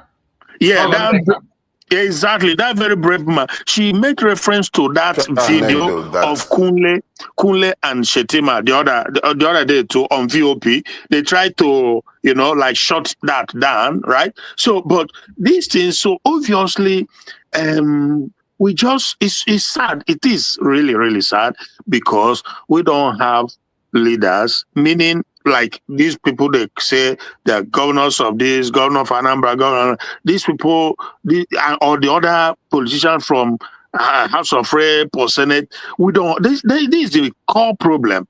We don't, those people trust, oh my goodness me, no, they are not for the interest of the people, but for themselves. So that is just the sad aspect of it all, because there is more than enough evidence if they were for the people. If they were Igbo who have the interest of Igbo at heart, there is more than enough tangible evidence to rebook the zoo, to rebook Nigeria as an entity. That you waged a war against Igbo from 1967 till this date. The war has not stopped. It's just that maybe bullet, like kind of stop, but you still continue. You continue politically, you continue religiously, you continue in every way possible. It's incredible. A vice president, a guy who became a vice president, was in an audio discussing how they were going to wage war against one of the major tribes out of the three. And oh my God, audio. And they do nothing. Yeah, I'm going to find that very. I think I had it, but I don't know where I saved it. I'm going to try to bring up that the very audio again, because this is the time to play it over and over again. I'm going to get it back again. So you can imagine with everything we are saying here, with all these examples we are giving here, and somebody will come on their national TV and say, "Why are we angry?" Exactly. You can imagine with all this we are saying here, somebody will come and say, why would anyone want to invest in Igboland? And you are not asking the question to the federal government, you are asking this question to the Igbos. A question that you're supposed to direct to the federal government of Nigeria, not even the state government, the federal government. Why would any Igbo person want to go back home and stay there? You tell them, go back home, go back home. At the same time, you are taking away their rights in their home. Everything that will make life good in their place, you're taking it away. And you will come on a national TV, you are asking the Igbos, what would anybody, they say, why would anyone want to invest in Igboland? You are asking the Igbos a question that is meant for the federal government. And you ask us, why are we angry? You can imagine. You see, with all this thing that is happening, this same thing, there's a video I want to play now. This video, you will see, after Awolowo himself came back with his divisive rule, which is this tribal politics. He played it and he saw that it couldn't work. And he gave an advice to people with him. Pa Aya Debenjo, he gave an advice, which Pa Aya Debenjo have confessed about. He told them, and this guy also spoke about it, that there is no way they can succeed without working with the Igbos. But the late Pa Aya Debenjo. Yes. Yeah, great guy. Of what Awolowo told him. Yeah. Pa Aya Debenjo is one of the Yoruba person that is Yoruba man is exceptional. Yeah, great guy.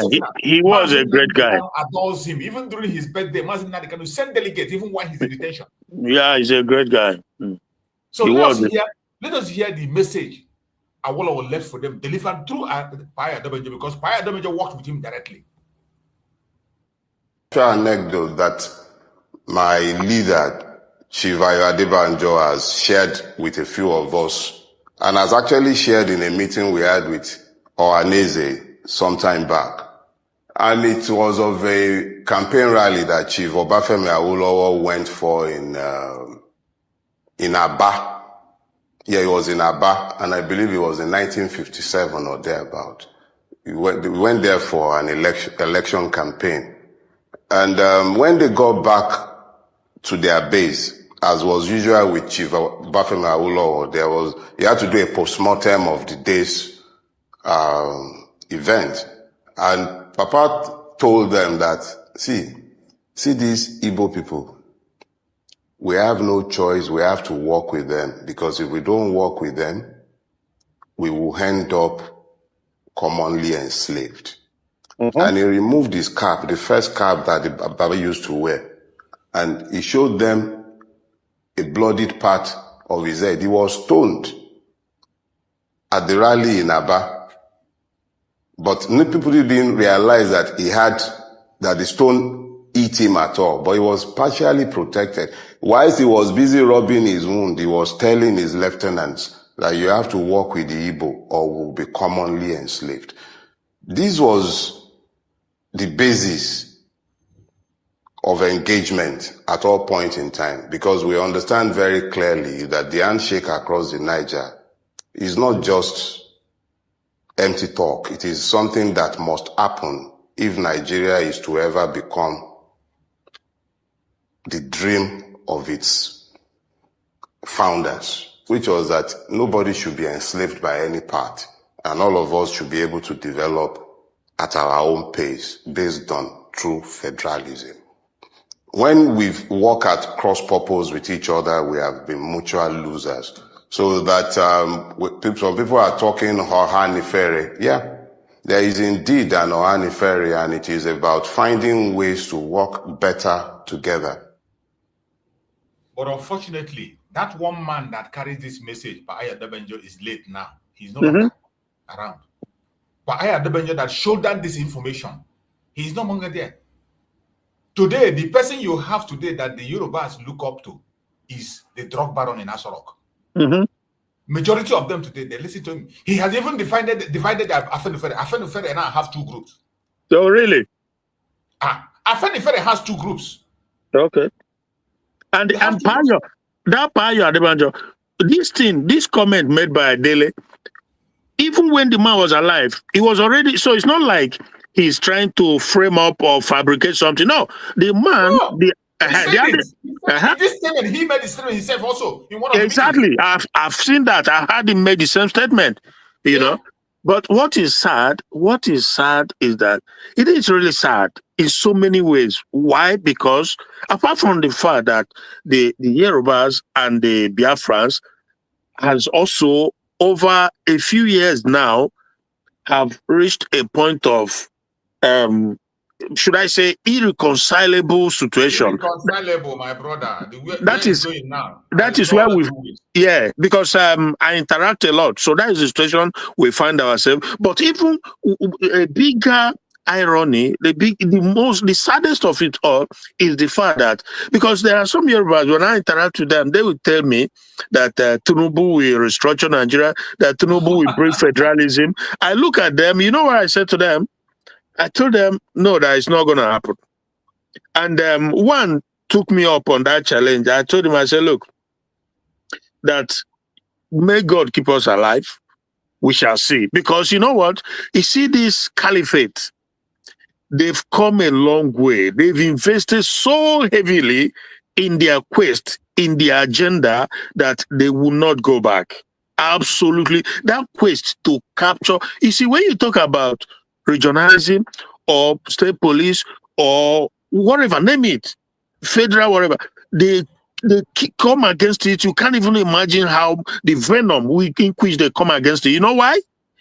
Because they want Nigeria to remain, to keep Nigeria intact as one for their own taking.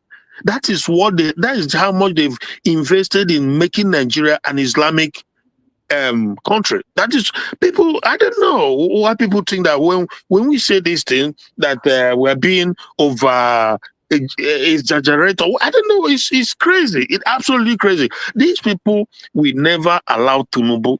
Tinubu can now restructure. Look, he talk even tax bill, common tax bill, they water it down. They told him that you will not do it this way, you not do that way, because Lagos is where all the investments are. And if you bring this type, how this blah blah blah, and they just completely kick that to the corner. So you want to tell me about restructuring where every region will control their resources, but they are the one benefiting from it. The Northerners, they will never allow it. And more so, apart from even benefiting from that, they know that when that happens, it makes their quest to capture and make the entire Nigeria Islamic country all the more difficult. They will never accept that. They've come a long way. The only way that is going to happen, unfortunately, would have been for, like, even the Kule, the Yoruba guy said that the North should go, the South will go, but the South cannot even speak in one venom. They can't even speak in one voice, right? So the level of suspicion. So obviously, something's going to have to give. That's for sure. And I believe that is coming, because, Bro Choose, there's something you make reference to, this the genocide of Christians in Nigeria. Is going to lead to something that nobody expects. Because Biafra, when we talk about Biafra, you're talking about 99.9% Christian Judaic people. That is what we are. That's what we are. Of all the Biafrans are those that are Christians. So they don't want to talk about Biafra. They say a massacre of Christians. But the big picture is because we are Biafra going to start connecting it. We will begin to connect they don't. it. We have to begin to connect it. We don't have to wait for them. Yeah. We will begin to connect it. Exactly. Thank you so much, my brother Christian and my brother Greg. And we are going to be rounding up. We have spent almost 4 hours today. And we're going to be rounding up on the program. We have dealt with this issue and answered this question. And I hope that those who this question is meant for, who ask this question, I hope they will get our answer, because the answers are very, very clear. We put it in a language that they will understand. Very, very clear. I hope they will come across it, and we will continue to respond to all such kind of questions. They are idiotic questions they are asking here and there. Because of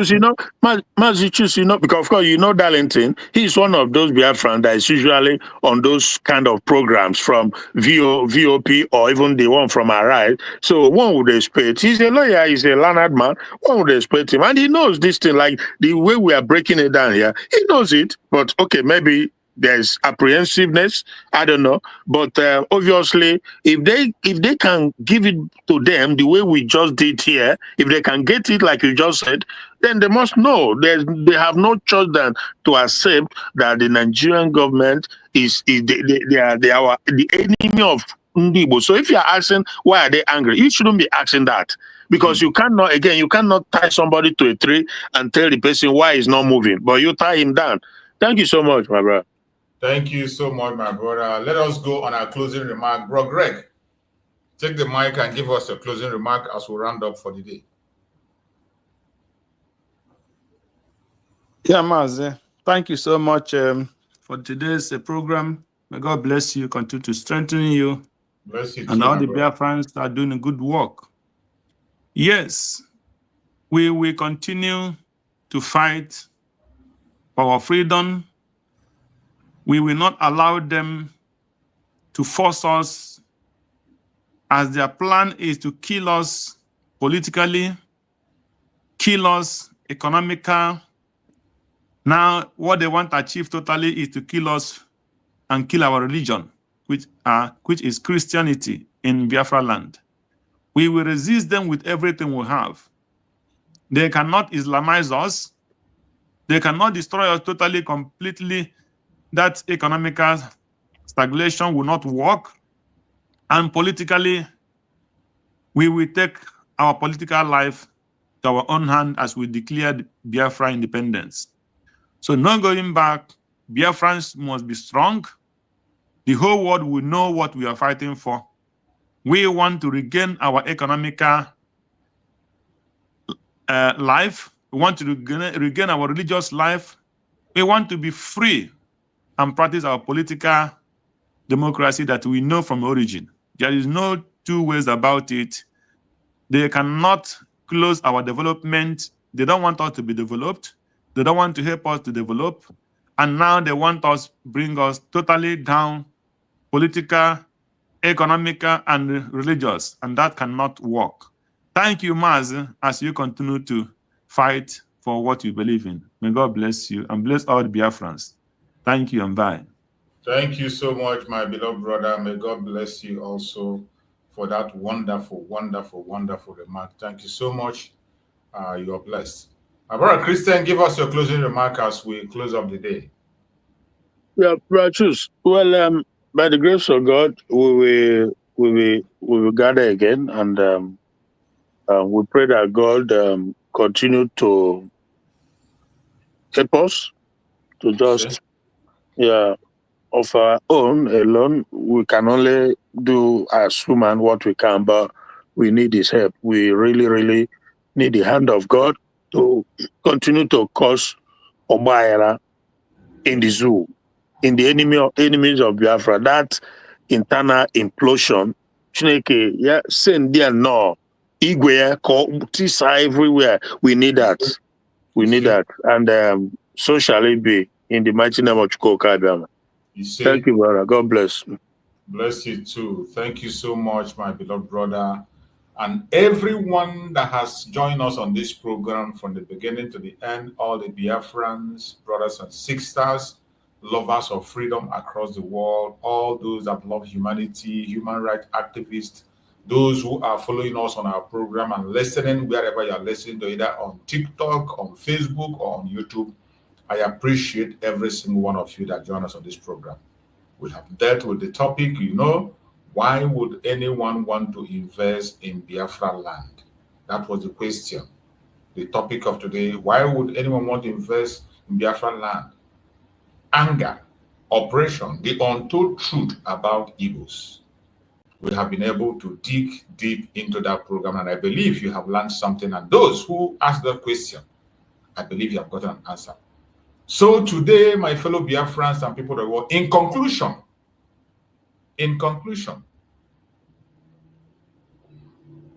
let me answer this question directly in a way that the whole world will understand.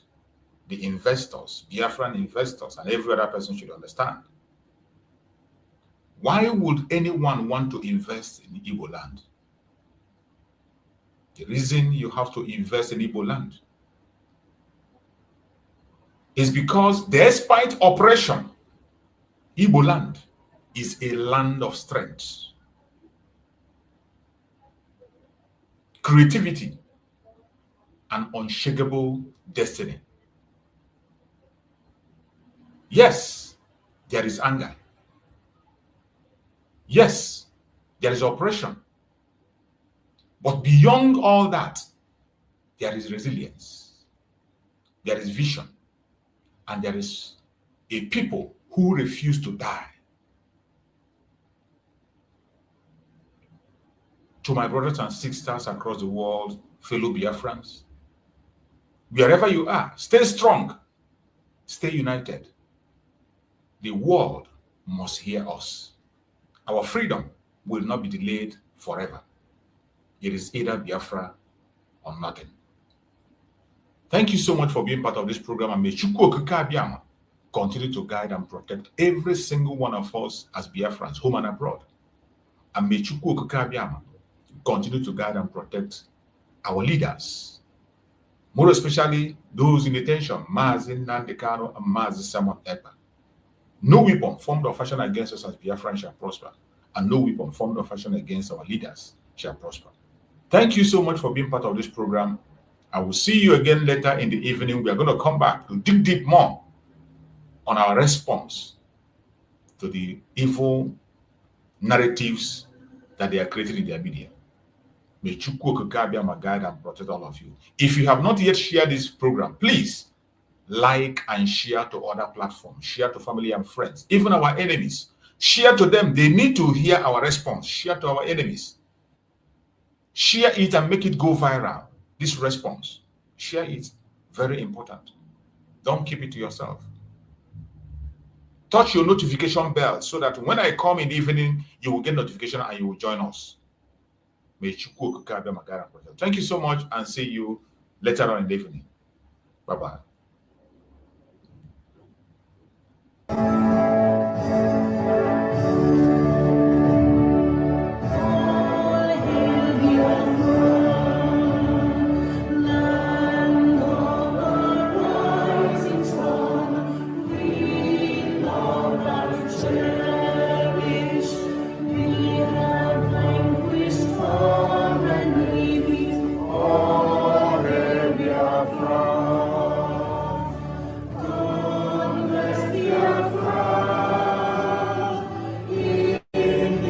Return.